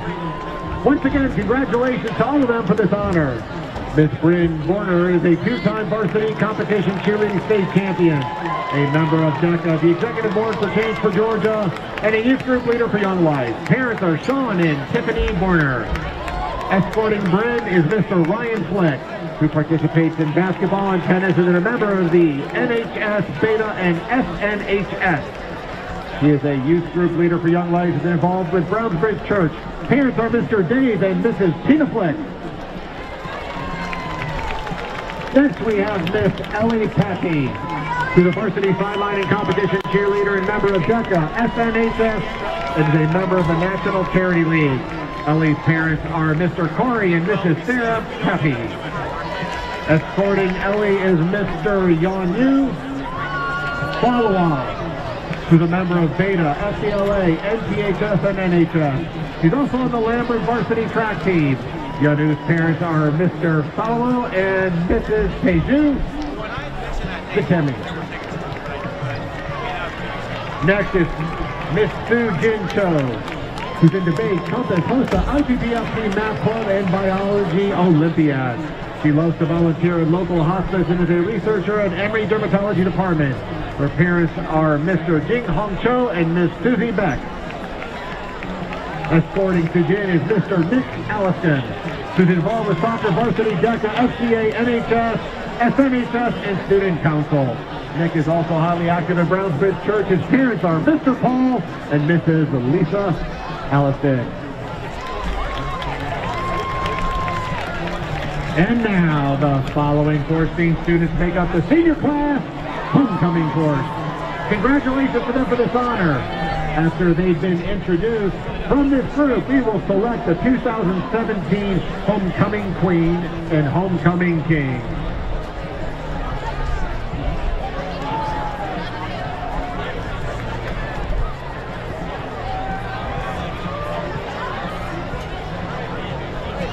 Up first is Miss Alexis Gibby. She's an editor-in-chief of the Lambert Yearbook staff and an active member of FBLA Beta Club, Environmental Science Club, and an officer of Lambert's Rho Kappa Chapter and Environmental Science Club. Alexis is very involved in North Point Community Church. She plans to attend either Virginia Tech or the University of Georgia upon graduation, where she will likely major in finance. Parents are Ron and Kathy Kibbe. Escorting Alexis is Mr. Kurt Kunick, who's a member of the National Lab Society Beta Club, blessings in a backpack and Rho Kappa. Kurt is also the JV Open captain of the cross-country and track team and has been a mentor for 4 years over at Sharon Elementary. For the past 2 years, Kurt's been a core leader at St. Benedict's Catholic Church. Kurt plans on attending the University of Alabama, UGA, or Ole Miss for a major in pre-law. Parents are Kevin and Wendy Kunick. Next up is Miss Becca Buck. Is a member of Lambert's Beta Club as well as a very active participant in both Young Life and Wildlife Serving on Leadership. Upon graduation, Becca plans to take time off from school to serve as an overseas missionary. With plans to attend Auburn University upon returning. Becca's parents are Mr. Robbie and Miss Deanna Buck. Escorting Becca is Mr. Travis Cristiano, who's a student who has devoted his life to God.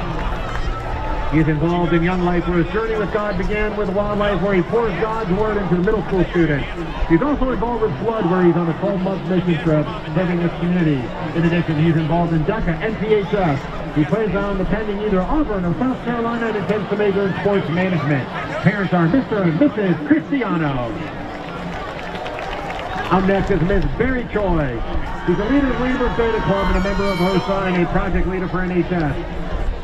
She runs cross-country and distance track for Lambert, and she hopes to attend Columbia or Brown for pre-med. She wants to become an orthopedic surgeon to continue to lead others by serving. Her parents are Mrs. Hae Kong and Mr. Sung Bin Choi.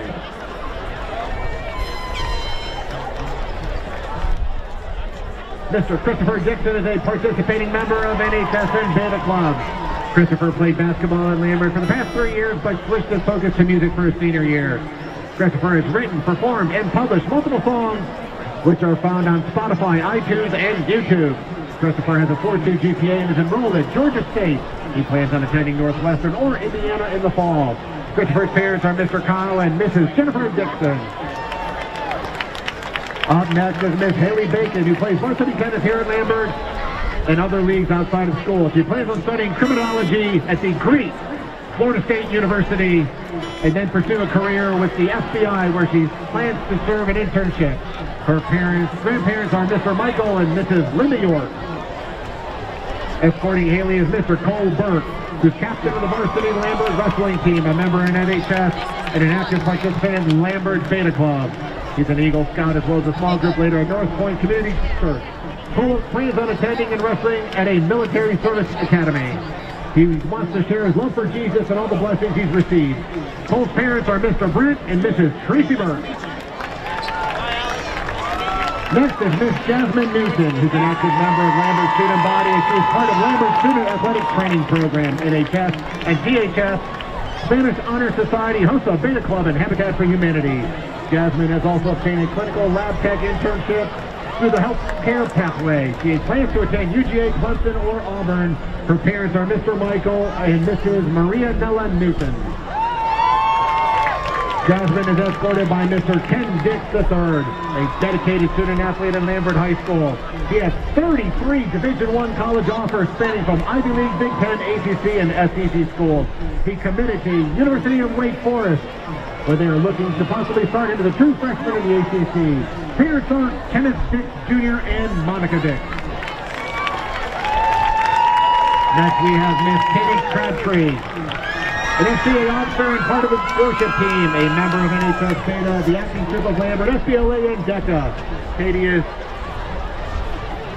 transit middle school leader at North Point Community Church and member of the National Charity League. Katie plans on attending UGA or Alabama upon graduation to occupational therapy. Her parents are Mr. Craig and Miss Jill Crabtree. She is escorted by Mr. Chase Pay, who's president of the Lambert Improv Troupe and is an extremely active member of the ATL, the acting troupe of Lambert. He volunteers at North Point Community Church as a transit leader. Chase plans on attending University of Georgia or the University of Alabama. Parents are Mr. Chad and Mrs. Tanya Haig. Our last couple is Miss Nora Candifer. Is a founder of Legacy, Leadership in Women, president of NEHS, vice president of NHS and UNICEF, a member of the iGEM team, student advisory board of Forsyth County, HOSA, and the Medical Science Academy. Nora plans to attend UGA upon graduation. Parents are Mr. Mohammed and Mrs. Ravina Chandiser. Escorting Nora is Mr. Daniel Jung, the president of the Lambert Senior Class and Georgia Boys State Governor. He is founder of the nonprofit organization Books for Africa. He is also an active member of the Philosophy Club and Lambert Swim Team. He plans to attend a service academy and would like to give special thanks to his fellow classmates, family members, and staff at Lambert High School. His parents are Mrs. Song and Mr. Tyler John. Congratulations to the entire 2017 Lambert High School homecoming court. Please welcome last year's queen who will crown this year's winners, Mrs. Sarah Cleland.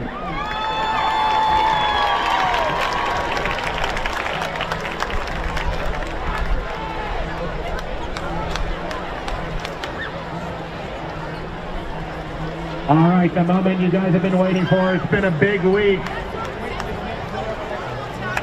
Ladies and gentlemen, time for your homecoming king. Your 2017 Lambert High School homecoming king is Mr. Kurt Kunick.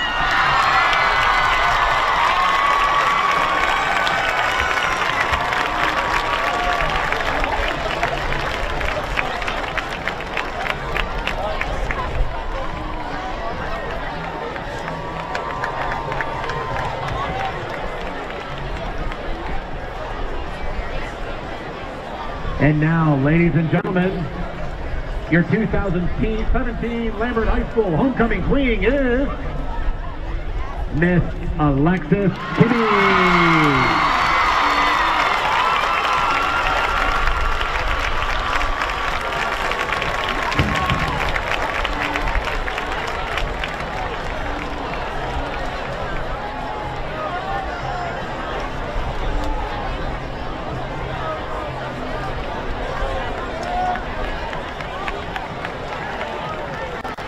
Ladies and gentlemen, how about a massive round of applause for all these winners and wonderful students on the field.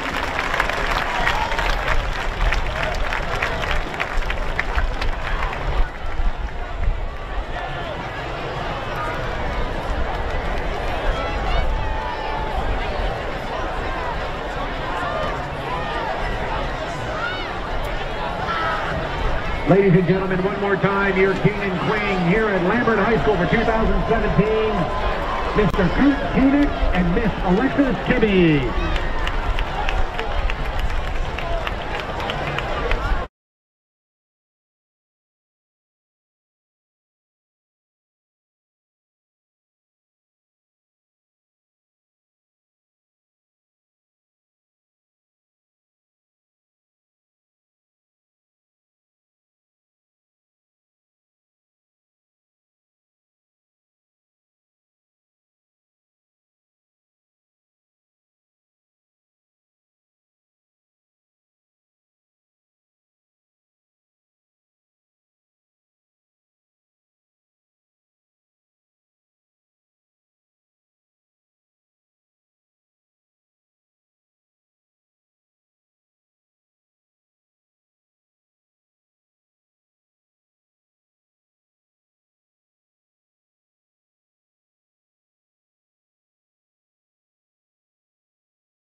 And welcome back to Lambert High School as we get ready to start the second half of what was a thrilling first half.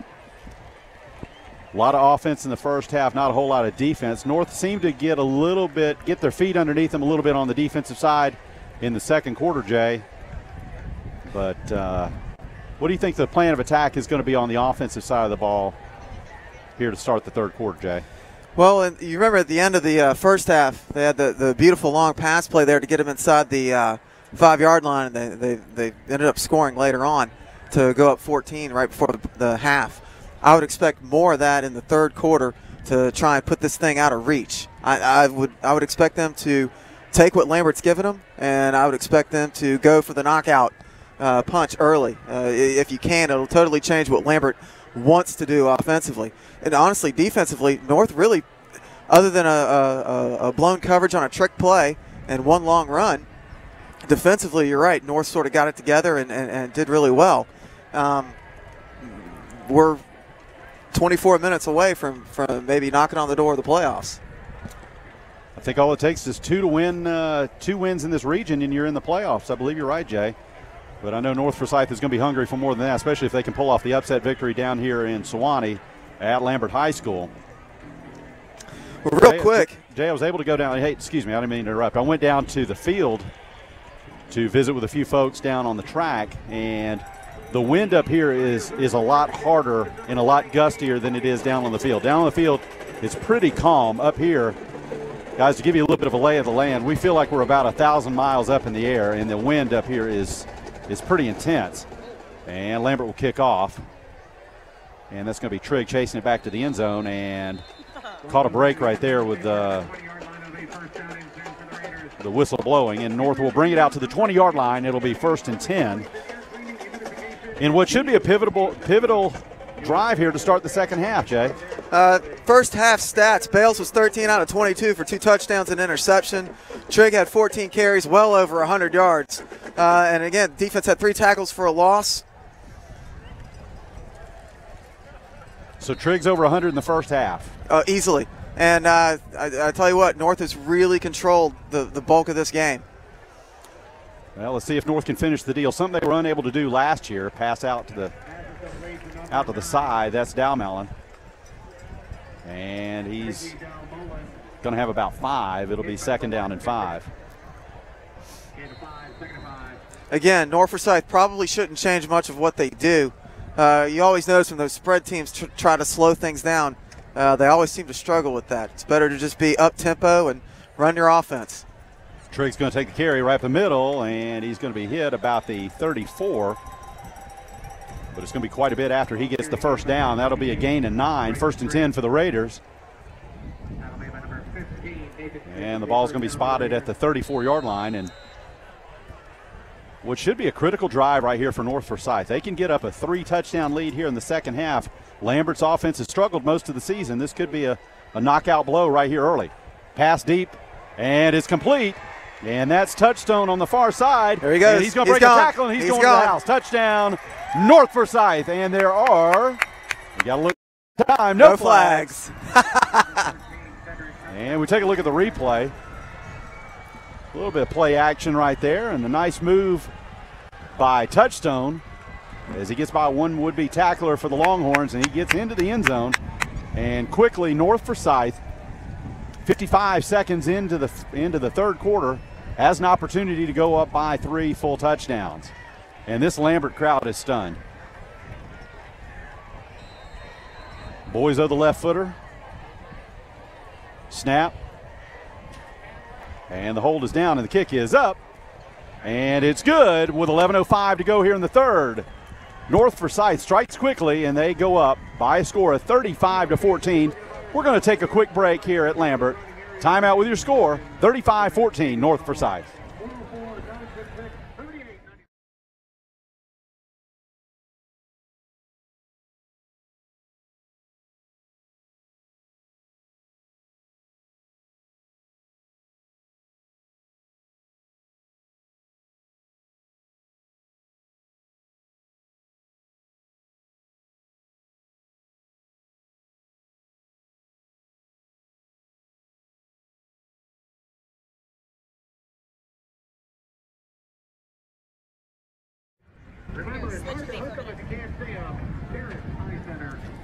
And back at Lambert, North Forsyth is struck quickly.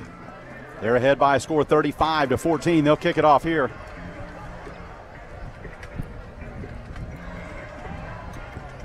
I know that was not the start that Coach Lewis Daniel wanted to get off to for Lambert. But, Jay, you touched on it earlier in the first half. You could just tell by the body language that Lambert had kind of gotten kicked in the stomach right there, got the wind taken out of their sails.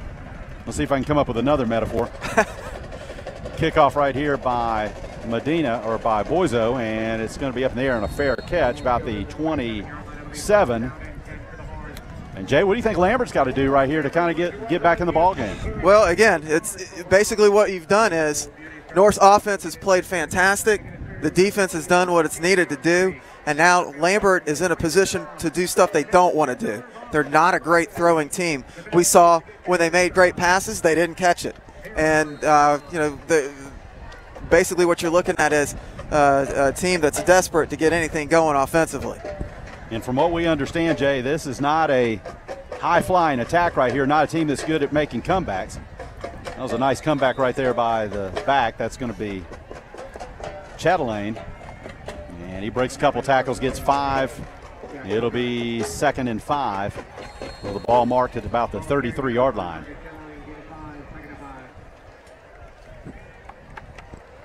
And for North defensively, they just got to keep them in front of them, not give up any big plays, and just keep the clock moving. 2nd and 5. Snap. And the ball's tipped in the air, and it's going to fall just out of the waiting arms of Drew Doctor.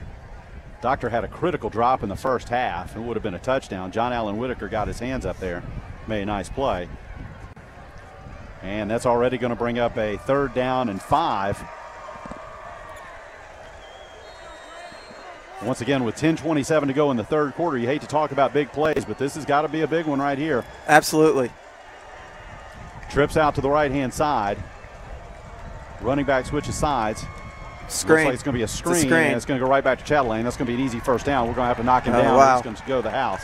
Chatelaine cuts it back to the middle, runs over one man, and he's going to be brought down by a swarm of Raider tacklers.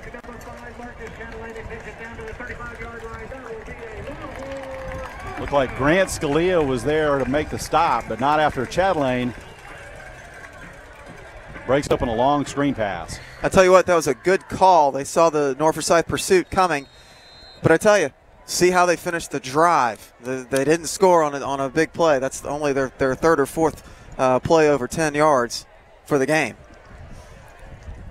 And so let's see if Lambert can capitalize. They're going to have the ball on the North 35-yard line. Handoff.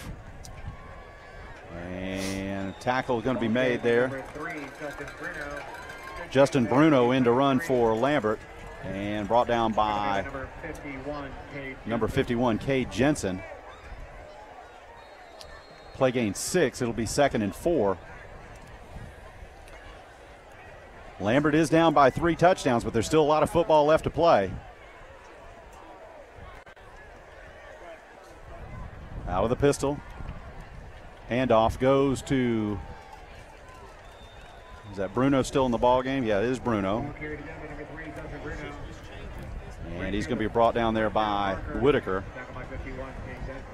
And Cade Jensen in on the tackle.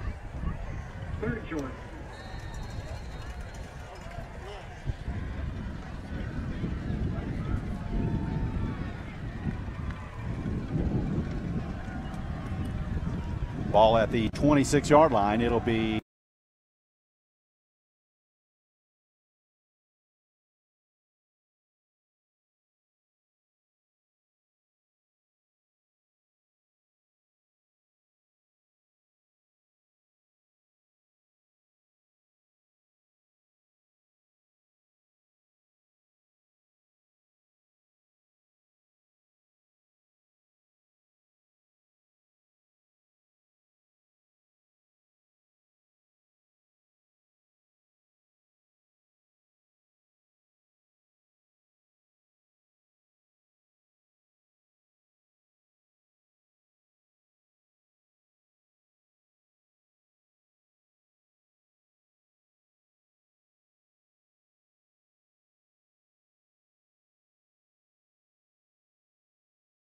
which could have resulted in at least big yardage, if not a touchdown. That was a surefire touchdown.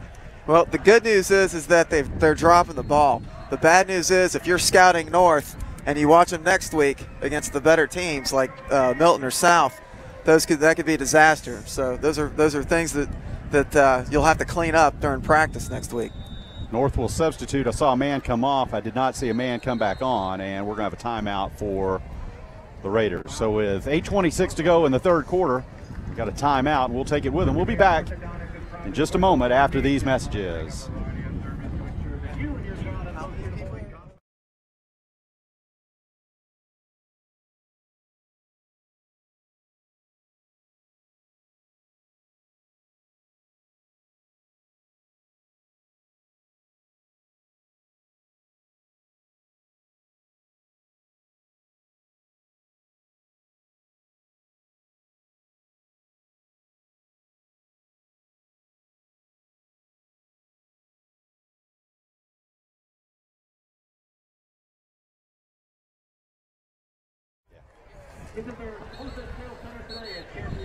And we come back after the timeout.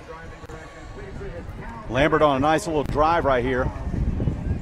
The ball is spotted at the 24-yard line. It's homecoming here at Lambert. They crowned a new homecoming king here at Lambert High School, king and queen tonight at Lambert High School. I know that generated a little bit of a stir at North Forsyth, knowing that they were the homecoming game. A lot of that really, you just have to take a look at the calendar and see who happens to be on a particular weekend. It just so happened to be North's week. Lambert's going to pass it out into the flats, and a big hit out there by number 3. That's Jonathan Fleming. Complete to Doctor. We've got a flag down on the play. Let's see. Take a look at the replay on this. Nice form tackle right out there by Fleming. That's one of the better throws, and finally you make a good catch. Great hit. Big hit out there on the flats, but then it's going to be. It's kind of been that thing for Lambert tonight. You know, not enough. When they finally make a play, there's a flag. And so Lambert will back up 10 yards. So that's kind of insult to injury right there. Not only was it a huge hit, but I missed the call right there, Jay. It looks like that's more than 10 yards. Was that a chop block or was that a hold? You know what, the play. I was watching the replay too. So the it may have been a spot. It may have been from the spot foul. Ball spotted at the 42-yard line. That's a long way to go. They need 27 yards for a first down. So it'll be 2nd and 27. That was a big penalty for Lambert. It certainly helps out the Raiders' cause. 5 wide receivers for Lambert. Snap. Got all day back there for 5 wide. He's going to throw it right over the middle, and the ball is going to be in and out of the hands of number 11. That's Bobby Gabriel. Nice pass that time by Rich. Good coverage out there by Bryce Davis. Davis already has an interception tonight. You're right. That was a good play. Jay, when you see something like that, when you have 5 wide, you a little surprised by how much time he had back there? Yeah, but again, it looks like North is only rushing 3 on this, and they're trying to keep everybody in front of them. They're trying to not give up the big play, not give up the points. Well, speaking of a big play here, here's 3rd and 27. They're going to throw it out into the flat, and makes one man miss, but he's going to be tackled well short of the first down. And the ball is going to be spotted at the 37-yard line. I guess with so far to go for a first down, it's not really 4-down country, but I don't see the punt team coming on, so they may be going to try to run a play here. And now here comes the punt team. So Lambert will punt with 7:21 to go here in the third quarter.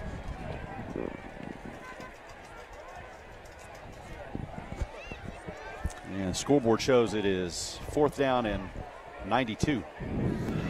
That's a little further than it actually is. Our crack staff spotter, Katie Sarfati, pointing that out on the scoreboard. Along with Katie Sarfati and Trey Glimpf, spotters extraordinaire. Got Jay Glimpf on color. This is Jack Sarfati on the Raiders Sports Network. Glad you're along with us on a cool Friday night. Feels like the first night of fall. Finally, fall is here. It only took till October 13th, and we've got another flag on the play. And it's going to be a delay. A game against Lambert. It's going to back him up 5 more yards. This may have been on purpose right here to try to help themselves out a little bit as far as having some space to punt. Well, I tell you, you remember they had the third down where they ran the screen play, and it was a big play, and they got it into North territory. They're punting now. They didn't score on the drive. Not only that, as I said, they got the ball with 10:21 left in the third quarter. Their punting was 6:43. So they took a huge amount of time off the clock. They're not going to get it back, and they're coming away with no points. And they nearly killed 4 minutes off the clock in order to do it. That is a huge, and they punted it into the end zone. That is a huge victory for North Forsyth.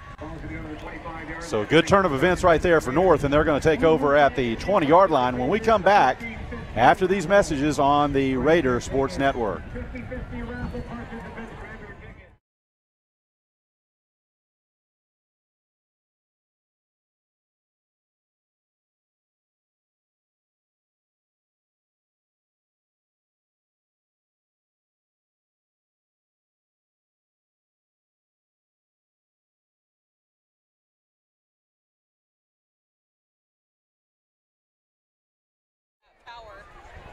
And we come back live to Lambert High School as the Raider offense comes back on the field, trying to add to what is a 3-touchdown lead. Lambert's defense looked to be a little bit mixed up right there. They're going to hand it off to Trigg. Trigg's going to make one man miss. He's going to be brought down by a host of Longhorns at about the 24-yard line. We'll give him 3. It'll be 2nd down and 7. Number 20, Guillaume. Gain of 3, 2nd and 7. Let's see if North is going to try to keep the pace the way they've had it so far with a pedal to the floor, or whether they're going to try to grind some clock here. Well, it looks like Lambert's changed their defense up. Looks like they want to try and take away the short passes. Little wide receiver screen out to the side, and it's out to Charlie Aiken. Aiken makes a nice play and dances out of bounds, but not after he gets a first down, and they'll move the chains for North Forsyth.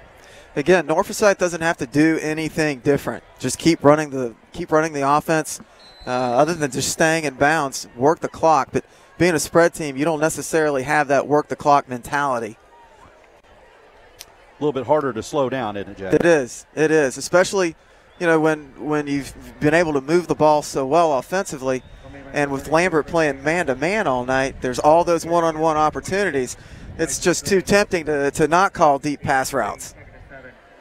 That handoff went to Bryson Trigg. Trigg, who went over 100 yards in the first half, trying to add to that total. He gained about 4. He's brought down by Chris Taylor. And it's 2nd down and about 7. And fake handoff going to be thrown over the middle, and the pass is complete. And another big gainer up to Tristan Howard. And he's going to get the ball down to the 47-yard line, brought down by 15 Nathan Smith. And we got a man down here for North Forsyth.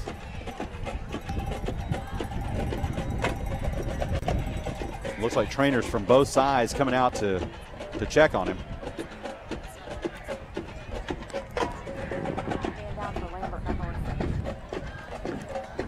And a correction. That is a Lambert player that's injured on the field. And you hate to see that.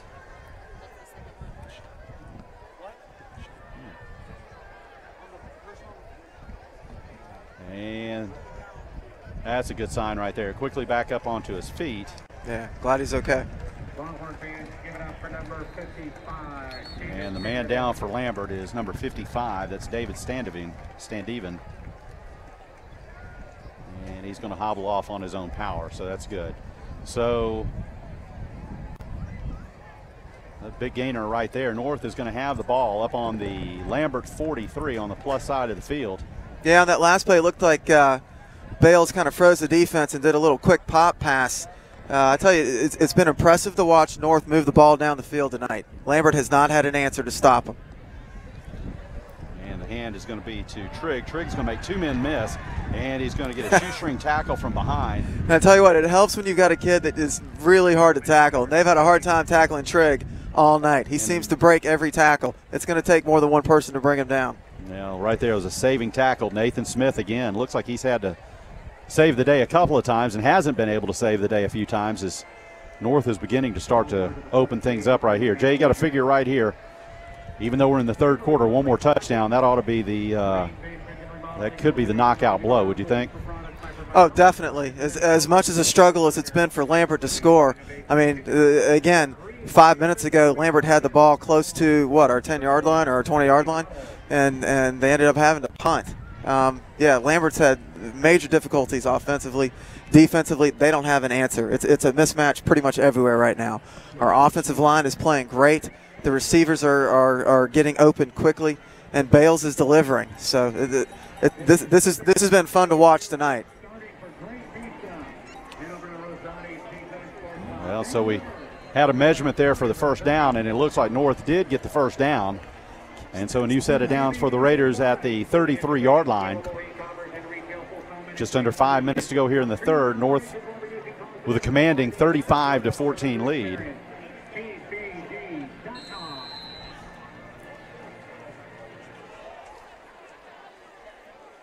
Four receiver set here. Bales waits the snap.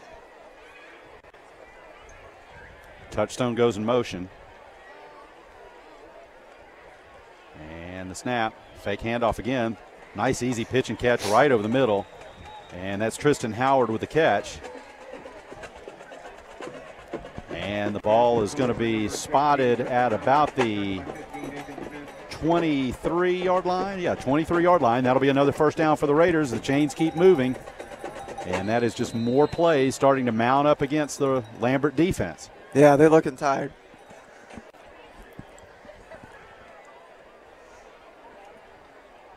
Bales looks over the sideline to get the play.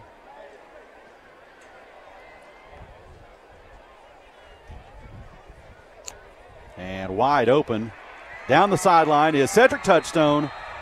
And he's going to go in for another touchdown. Juan Bouderant not able to make the play there, and another touchdown for the Raiders. And North Forsyth has blown this thing wide open. 4:08 to go in the third quarter. And your score is North 41 and Lambert 14. And I don't think anybody expected this. I think they expected this to be a good, close ball game, and that's the way it started. And it started out as a high-scoring Big 12 type of game, but it looks like only North has held up their end of the bargain, Jay. Well, and, Lambert scored on a trick play, and really it was 14-7 at one point, and then North tied it, and then went into the half 28-14 with two more touchdowns. So when you look at what North has been able to do tonight, Lambert hasn't been able to stop them. North stopped themselves with penalties. They had an interception, drop pass here or there. But for the most part, North has been right on. I know the kids have seemed really zoned in on everything that was going on all week at practice. Very positive, ready to go, ready to make amends for last year, because this was a game last year that they felt like they should have won. And when you talk to these kids and you tell them, hey, we haven't beat Lambert in a long time or maybe ever, that's a big deal, especially when you come here and you see all of Lambert's state championships in everything. In case you've never been to Lambert High School before, it's quite an impressive site, an impressive school. But as you drive in, they make sure that you know that they have won state championships in just about everything. They've got the state championship banners behind the end zone. They've got the state championship signs as you drive in. And it's nothing to take a shot at. Boy, they got a lot to be proud of down here. And if North is able to hold on to here what is now a 4-touchdown lead, they got a lot to be proud of getting a win here. Absolutely. You were talking about a letdown, Jay. If you go and you look up and down that sideline, the North coaching staff, you got a lot of former head coaches out there, a lot of tough as nails kinds of guys, and they are not going to let this team let down. No, not tonight. Not tonight. Another short pooch kick right there.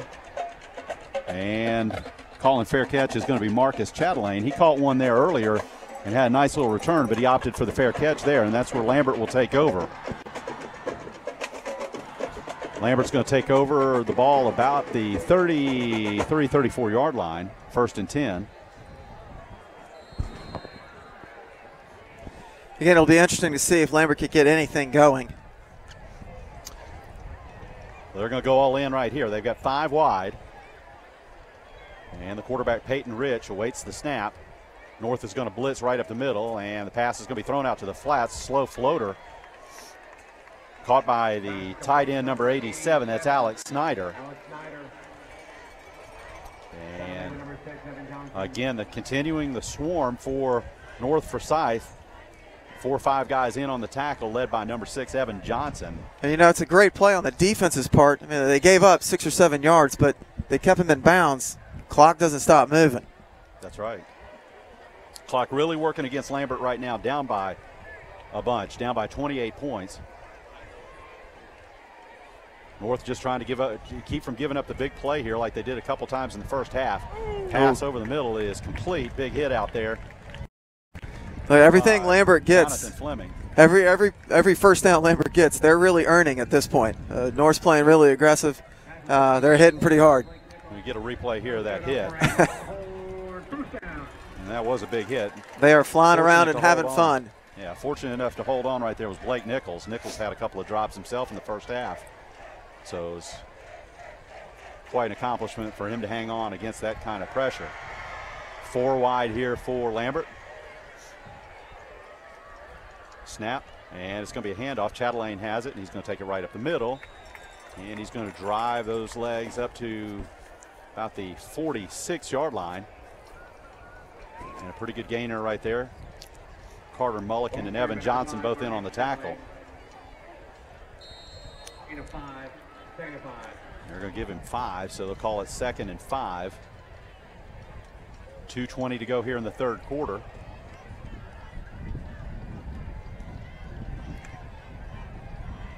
Chatelaine going to switch sides of Peyton Rich, going to hand it to Chatelaine. Chatelane's going to be met in the backfield. And he's going to break through. He's going to break 1 tackle, break 2 tackles, and down the sideline he goes. He's got 1 man to beat, and he's not going to do it. Knocked out of bounds. Saving tackle there by Bryce Davis. Had a shot right there, Jay, of getting him in the backfield, and that's not what North wanted right there. They had an opportunity to knock him down for a loss. No, you can't tackle high. You got to get him lower than that, and you got to bring him down. Otherwise, he's got game-breaking speed. But just like the screenplay in the third quarter, or early in the third quarter, you see him. They didn't score. Let's see if North can keep him out.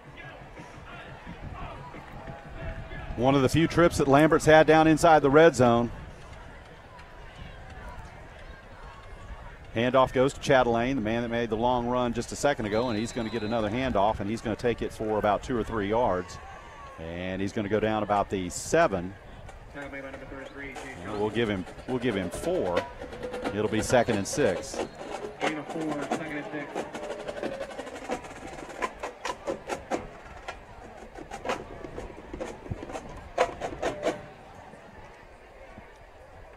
Peyton Rich looking for the signal. And he's going to line up under center. Offset eye, handoff. Looks like a little bit of a mix-up as to who the handoff was going to go to, but Chatelane's going to drive toward the goal line, and the whistles are going to blow, and they're going to mark him just short.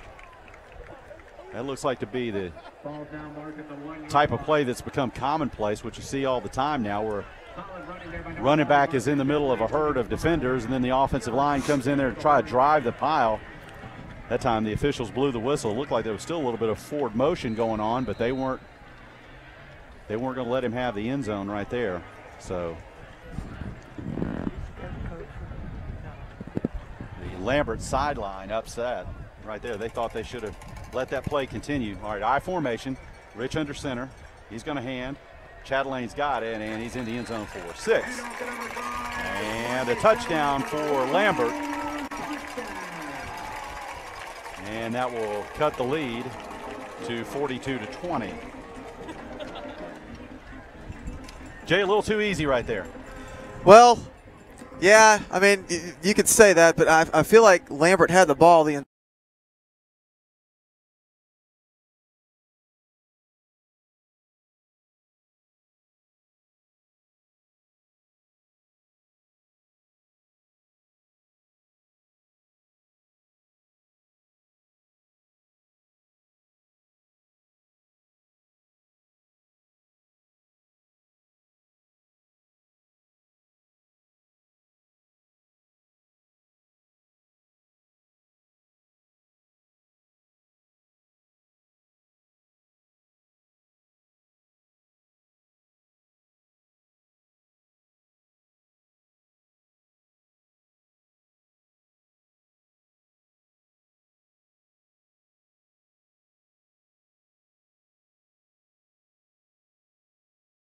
it. Texas A&M and UCLA comes to mind almost immediately. So it'll be interesting to see. One that hits a little closer to home. Well, I wasn't going to bring up the deja vu one, but yeah, absolutely. It'll be interesting to see how the North kids respond. It's 11 Alive is here. You got a lot of fans here. Some of the Lambert fans have cleared out. You're up by 21. It's time to have some fun. This is a huge win if we can finish it. Where are their heads right now? What are they? Are they thinking about the celebration on the field? Or are they thinking about alignment, assignment, and execution? That's a valid point, Jay. We seem to forget there's a lot of hype surrounding this game. Not only was it homecoming here at Lambert, it is the 11 Alive game of the week. So if you're watching the broadcast now and you want to see the highlights of this ball game, you can tune into 11 Alive tonight after 11 o'clock on the 11 o'clock news, and you'll see a lot of highlights of hopefully what turns out to be a North Forsyth victory. We're 57 seconds left to go as the ball goes out of the back of the end zone on the kick. And as we do get a little bit nervous, we've seen history before where big leads have been blown. But one good thing is that the North offense has clicked pretty much all game right here, and something really is going to have to dramatically change in the last 12 minutes and 57 seconds for this to not be a North Forsyth victory. Yeah, absolutely. Lambert has not had an answer. Handoff goes to Trigg again, and Trigg has had a habit tonight of getting hit at the line of scrimmage, but nobody's been able to really finish him. And once again, he's going to gain about 5. The ball will be brought up to about the 25-yard line. And it'll be 2nd and 5. Clock ticks, 38 seconds to go in the third quarter. And let's see if North wants to go slow here. I don't know if they have enough time on the play clock to run the entire quarter out, but they're going to run a play here right out of the gate. Snap goes to Trigg. Trigg getting pressure right up the middle. He's going to throw right over the middle, and he's going to find a man. And it's Cedric Touchstone. Touchstone looked like he sat down right in the middle of the zone right there. Jay, what do you think? That little pocket's been wide open the whole game. Well, it's a great adjustment by Kraft. They went towards the sidelines in the first half, and the sideline routes were wide open. Now they're exposing the middle of the field. Look at they're excited for that fourth quarter. And look at the energy on the North Forsyth sideline. That's what you want to see. Look at what you see on the Lambert sideline. I don't know if you can see that on the camera or not. A lot of energy, a lot of emotion on the north side. Lambert over here, not so much. They just came down and scored a touchdown, but they got a long way to go to be able to get that energy level up to meet North. And it took a lot of effort to score that touchdown and a lot of time. It sure did. All right, so we'll take a break here with 1 quarter left to play. Timeout with a score. North Forsyth 42 and Lambert 21. Back after these messages on the Raider Sports Network.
North, in what's been customary pretty much the entire game, they've gone in a 4-wide set.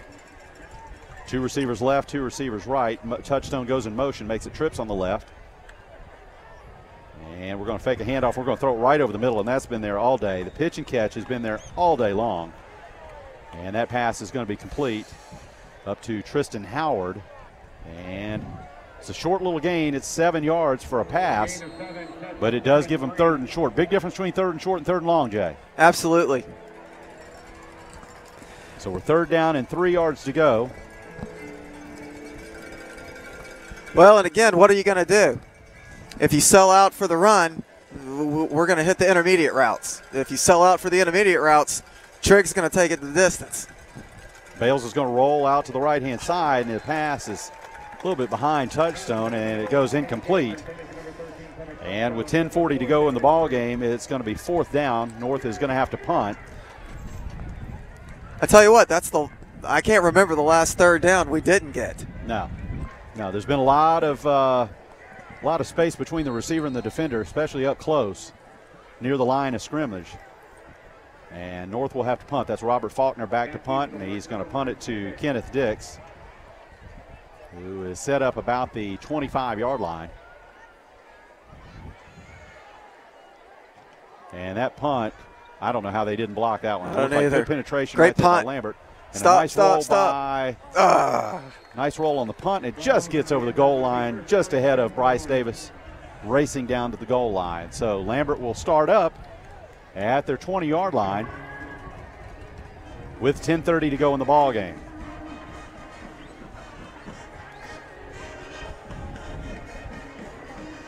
Lambert's got to pick up the pace here just a little bit. They can't rely too much on running the ball unless they're going to keep getting the big chunks that they were getting earlier in the ball game. But Jay, as you said earlier, taking 4 minutes at a time to get a touchdown drive is not going to work now with only 10:30 to play. No, not right now. They're definitely going to run out of time. And as difficult as it's been for them to score. And there's a big chunk play right there. That's Chatelaine again. That's a good runner right there. He is. He's impressive. Again, Coach Kraft told me yesterday at lunch, Lambert has a lot of really good athletes, and he was terrified that this would turn into a shootout. I tell you what, North's defense has stepped up and played great. And again, I can't say enough good things about how well the offense has looked tonight. So Lambert will have it 1st and 10, ball at the 33-yard line. Just over 10 minutes to play here in the ball game. Snap to Peyton Rich. Peyton's going to go up top, and it's going to be easily picked off. Well underthrown, and a nice play there by Honus Wagner, who wisely just goes down instead of taking the big hit. And the ball will go back over to North Forsyth, and that is a turnover for Lambert. You take a look at the replay right here, and he had about 5 more yards he needed to throw it in order to be able to get it down to Bobby Gabriel. Gabriel looked like he might have been open there just a little bit had the throw been a little bit further, but it was easily picked off there by Wagner. Yep. There's another takeaway by the North defense. That's Wagner's 4th interception of the year. So between Wagner and Davis, they've got the bulk of the picks this year. But that's the sign of a good defense. They can get that many takeaways. That's right. And so North ahead by 21, 9:59 to go in the ball game. Touchstone goes in motion. And he's going to come set well behind the line of scrimmage, and the handoff is going to go to Trigg, and he's going to be met right there. Hit made by number 27, Will Collins. Will Collins there on the tackle, number 27. At this point, the Lambert kids are showing a little bit of pride there. We haven't seen that kind of push off the line of scrimmage in a long time. They're going to get they better be careful. They're going to have 50 hung up on them here before the game's over with. There's nothing to be proud about that. No. Again, we were conferring whether or not we'd ever really had this kind of opportunity in the 4th quarter. There have been very few opportunities for North over the years to get a victory over Lambert, much less do it here. Here comes a big play. Screen pass out to Touchstone, and he's going to take it out of bounds and run out over there by number 23. That's Jake Rising. Another 1st down. And another 1st down, and the clock is going to continue to tick as soon as the ball's set here. And you would think that North would be wanting to maybe eat up some play clock here, but they are keeping their foot on the gas. That's just what they do. And it'll be 1st and 10 here at the 45 for North on plus side of the territory, plus side of the field.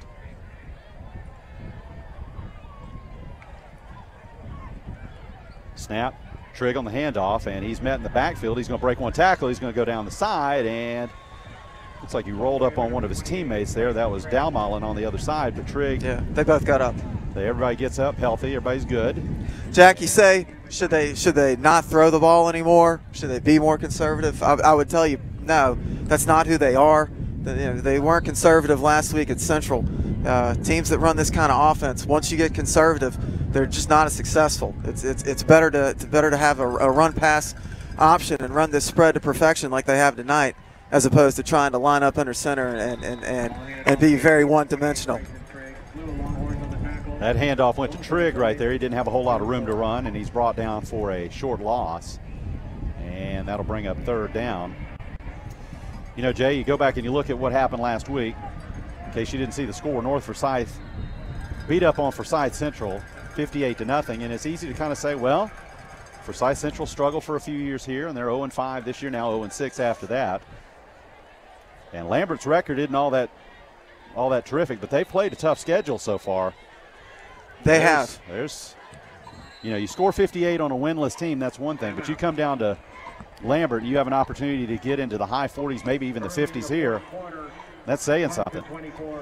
It is, and we talked about it earlier. You feel like a game like this is kind of a statement game.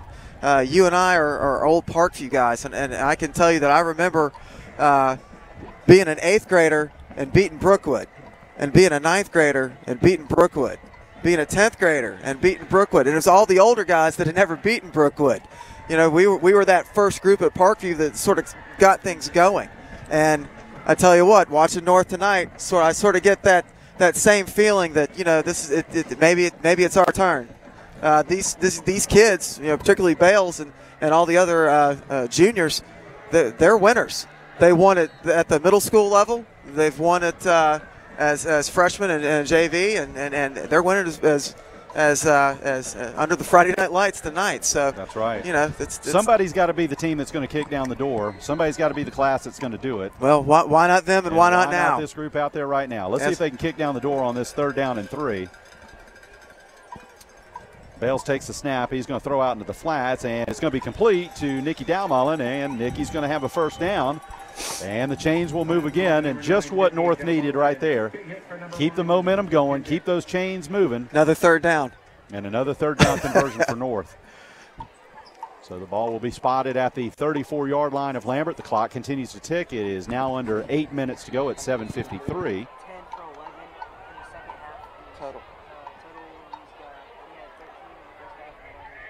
Touchstone again goes in motion. Taking a little bit of time has been Bales. Bales is going to fake the handoff, and he's going to throw a pass, and it's complete up to Tristan Howard, who's brought down about the 25-yard line. And I don't think he quite made a first down. It's going to be awfully close. He may be about a half a yard short, but he's going to be 2nd and short here. Everything going North Forsyth's way now after a kind of a shaky first quarter where we saw a lot of big plays and not a whole lot of defense. North has really started to clamp down on the defensive side of the ball with the exception of the one drive here to open the 3rd quarter. Jack, I think Bales has 26 completions right now. 26 completions. How about that? And run right up the middle again. That's Bryson Trigg. Trigg's going to be getting close to 200 himself as he gets down to about try to see where the spot is. Looks like it's just inside the 15-yard line. And another North Forsyth first down.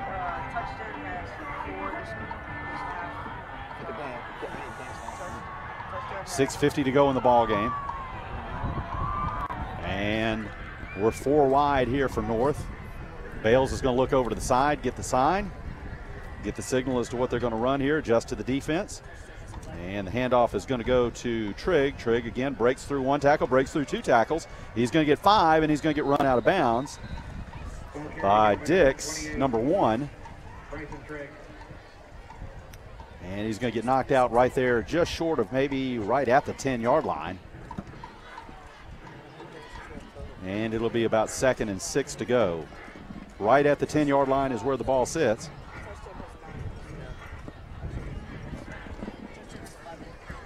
North going in for the knockout right here, trying to get to their 7th touchdown of the ball game.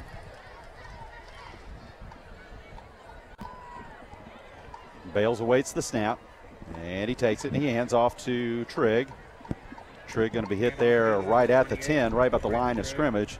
First hit made there by Nathan Smith. Smith has had a pretty good little ball game right there. He's had plenty of opportunities right there in that middle linebacker spot. And another third down right here. Another opportunity to peel 30 seconds off the clock. Definitely within Boiso's range. The wind has definitely died down up here in the booth, and it looks like that flag is pretty limp out there as well. So doesn't seem to be a whole lot of wind resistance at all against him. Let's see how they play it. All right, Bales will take the snap. He's going to throw a little fade down in the corner, and it's going to be just out of the reach. Got a flag. And we got a flag down in the end zone. And this may give North a free set of downs right here. Coach, the Lambert coaches are clapping. They think it's offense. There was contact down there with both of them. So let's wait for the call here. And they're looking over at the Lambert sideline how they want to play. It's going to be holding against North. Holding on the Raiders. That's an interesting spot for a holding penalty. It looked like that flag was, it's holding against the Lambert. defense. Holding on Lambert. I was wondering, holding on the offense with a flag thrown in the end zone. And the Lambert coaching staff is going absolutely bananas. And if he doesn't get a flag here, I'm not sure what constitutes a flag. Are we seeing that, James? Are we seeing that? I don't know if the coach absolutely is going bananas down there. And he may be trying to get himself a flag right here. Sometimes you see that in basketball where you see a coach absolutely go bananas trying to get a technical foul in order to get his team motivated. Maybe a little too late for Coach Daniel. Lambert. But he wants a timeout. Boy, look at him pointing the finger down there at that official down in the end zone. Yeah, he's steamed. And there was contact. When they threw the flag, he thought it was going to be offensive pass interference. And then when they initially were making the call, it looked like they were going to call something against North. It ended up being holding against Lambert. And the coach using his First Amendment right to tell the referee his displeasure with the call. You know, he may be down there saying, look, I know you're going to go to Rosati's Pizza after this game, but I'll tell you what, Pizzeria Azzurri is better. See, right there, he said it right there. The wings are better at Pizzeria Azzurri. That's exactly what he said. Boy, I'll tell you what.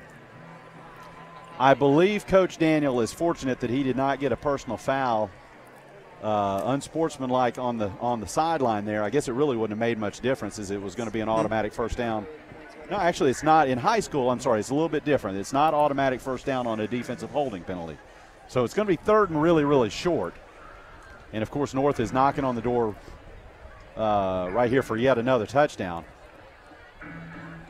Boy, and he's still hot.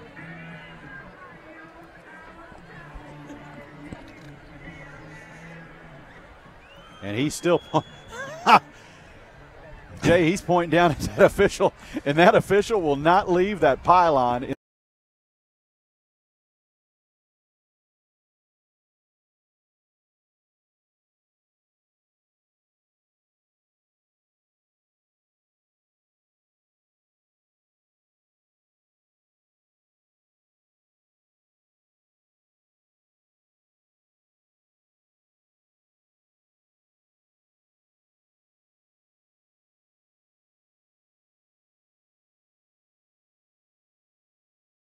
Rising in on the tackle. And a man down for Lambert. And that's not what you want to see here in a game that's about to be a 4-touchdown game. You don't want to see players going down with injuries. That's number 27 for Lambert, Will Collins.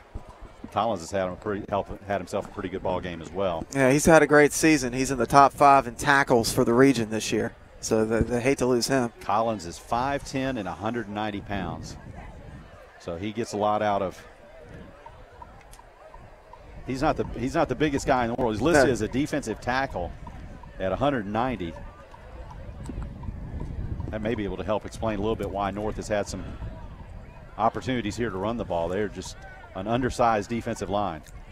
Well, and you know what? You're going to see that from class to class. North right now, we've got a great-looking offensive line. Those kids have played hard tonight. They've done a great job. Trigg has been able to make stuff happen on his own as well. The Bales has been phenomenal. The receivers have gotten open. I mean, this has been offensively, again, it's been an awesome performance. Defensively, I think it's been just as good. Again, Lambert scored 21 points, but one was on a trick play on a short field. The other two are drives with the game sort of out of hand.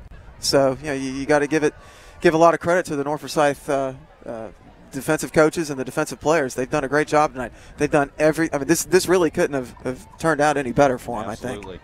They may have given up a few more yards than they care to, but by and large, when they've needed a stop, they've gotten the stop. And Coach Dameron and his defense has done an outstanding job down there. They have really, really stepped it up right here, and they've really kind of had their way. Yeah. No, this has been a great effort all the way around. And the injured Longhorn is up, and he's going to need some assistance getting off the field. You hate to see that. Hope he's Collins okay. has had a pretty good ball game, and as Coach Glimpse said just a minute ago, he's had a pretty good season. Fans, give it up for number 27, Will Collins.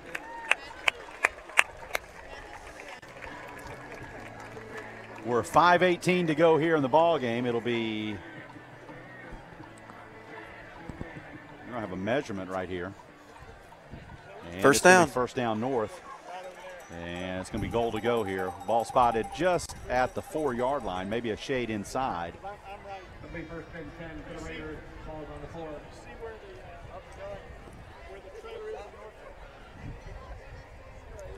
And it looks like folks are beginning to trickle out of the stadium. Homecoming here at Lambert. I know this isn't exactly what they wanted to do tonight on homecoming. Bales is under center. This is maybe only about the third or fourth time he's been under center the whole game. Going to hand off to Trigg. And Trigg's going to get knocked down just short of the goal line. And got another injury down here for Lambert. And it looks like it'll be a leg injury. The official signaled leg injury there. I didn't know that they signaled that, but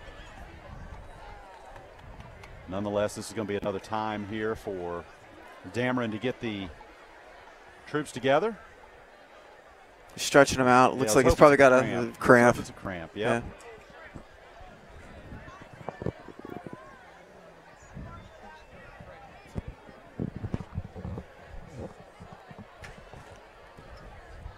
And we're thankful that it does appear to just be a cramp.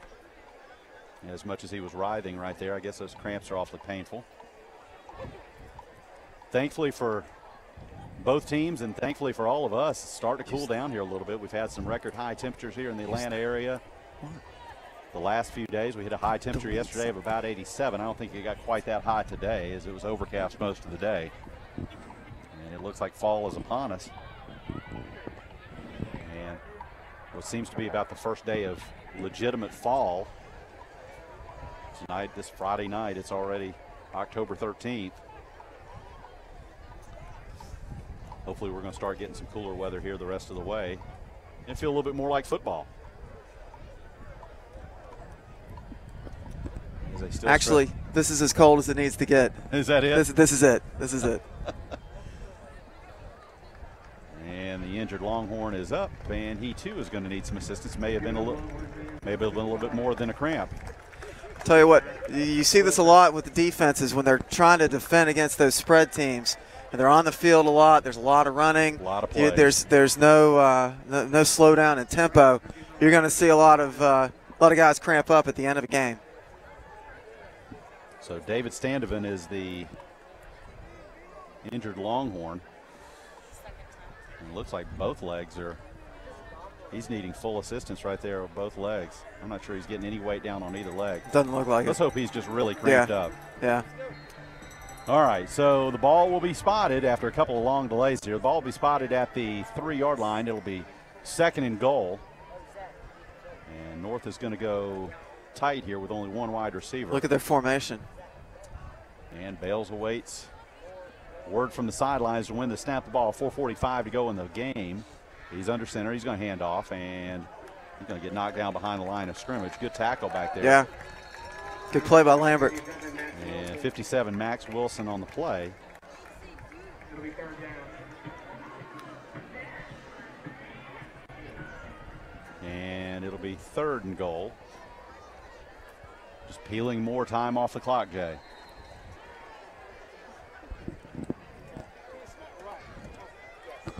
Well, there really is nothing really you can say. I mean, it's just been a great night for North Forsyth, offensively and defensively. This has been what we hoped we could have seen, a long time ago. But we're thrilled that it's happening now. Back into the pistol. The handoff is going to go to Trigg, and he's going to be hitting the backfield by 2 men. And he's going to be knocked down. Pretty good loss right there. I tell you what, that's the first tackle for a loss against Trigg the whole game. Wow, and it's 3:40 to go in the ball game when it first happens. And a nice play out there by Chris Taylor on the tackle, the middle linebacker, 6'1", 200 pounds. And he was able to knock Trigg down in the backfield. So Arthur Boiso will come on to try the extra point and to add to his overall point total, continuing to set a school record for points. 26-yarder. A 26-yard attempt. Left hash. On the left hash mark. Snap. And the spot. It's up. And it's right through the uprights, and it's good. And your score, with 3:02 to go in the ball game, North Forsyth is ahead 45-21. And everybody in Coal Mountain and Cumming in the North Forsyth area, if you just felt a strong sudden breeze, I think it's all the Lambert people in the parking lot closing their doors at the same time as they're leaving, because I think this one's over. There is a pretty steady stream of cars leaving the place right now. And if you're not down here with us, which obviously if you're listening to us online, you're not.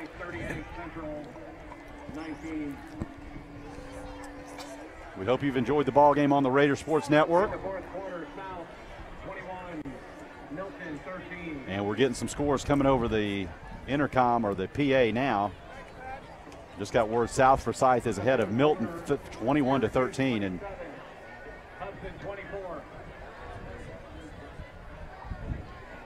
Jay, it sounds like South is the real deal. I think so. They've got great athletes down there. They've got a lot of guys playing D1. They've done a great job with their program. Obviously, I've got a vested interest in middle school football. I've seen Lakeside play, and they've got a lot of good players coming up in the future as well. But you know what? So do we.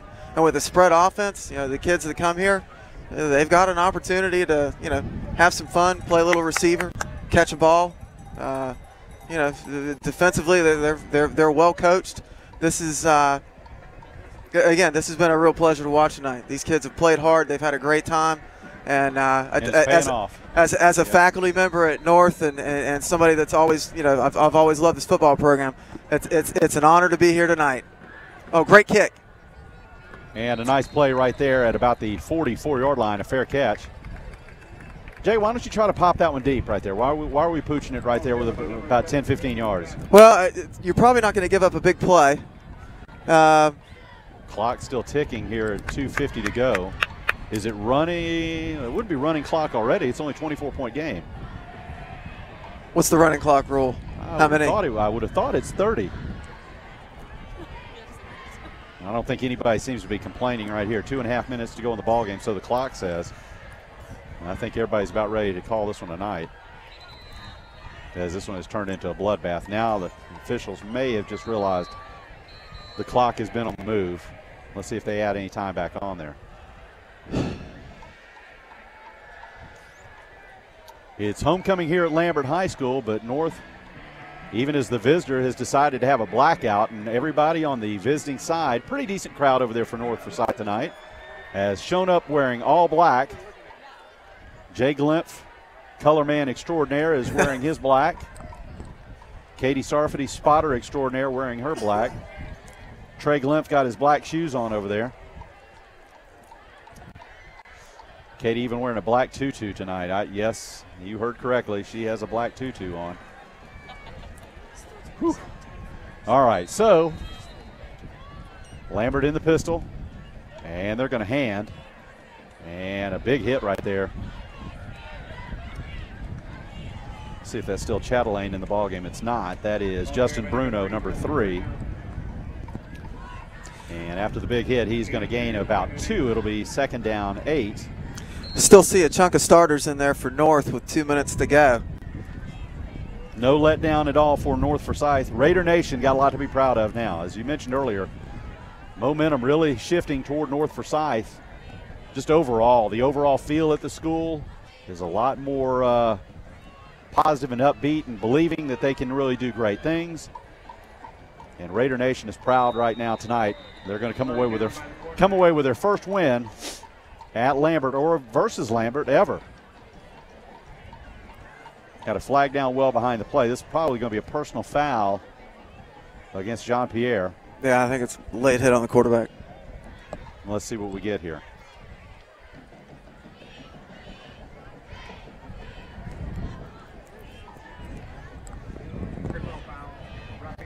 And it is going to be roughing the passer is the call.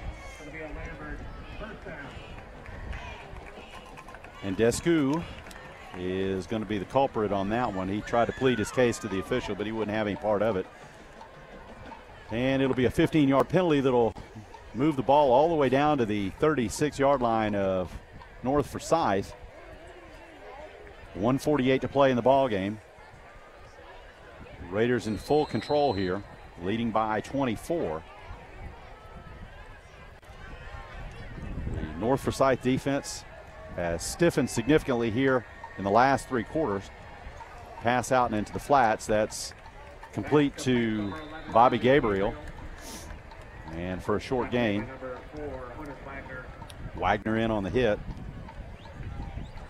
That was a long throw, but it only gained 2 yards. Clock continues to tick. 45-21 your score. North Forsyth in complete control right here.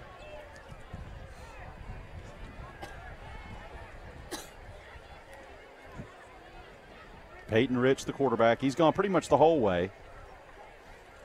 He's going to hand. That's going to be Bruno. Bruno's going to go around the right end, and he's going to get about 5, 6, 7 yards. And he's going to be close to a Longhorn first down. Clock under a minute now, down to 40 seconds. Hampton Wingruber was in on that tackle. And it'll be 3rd and short.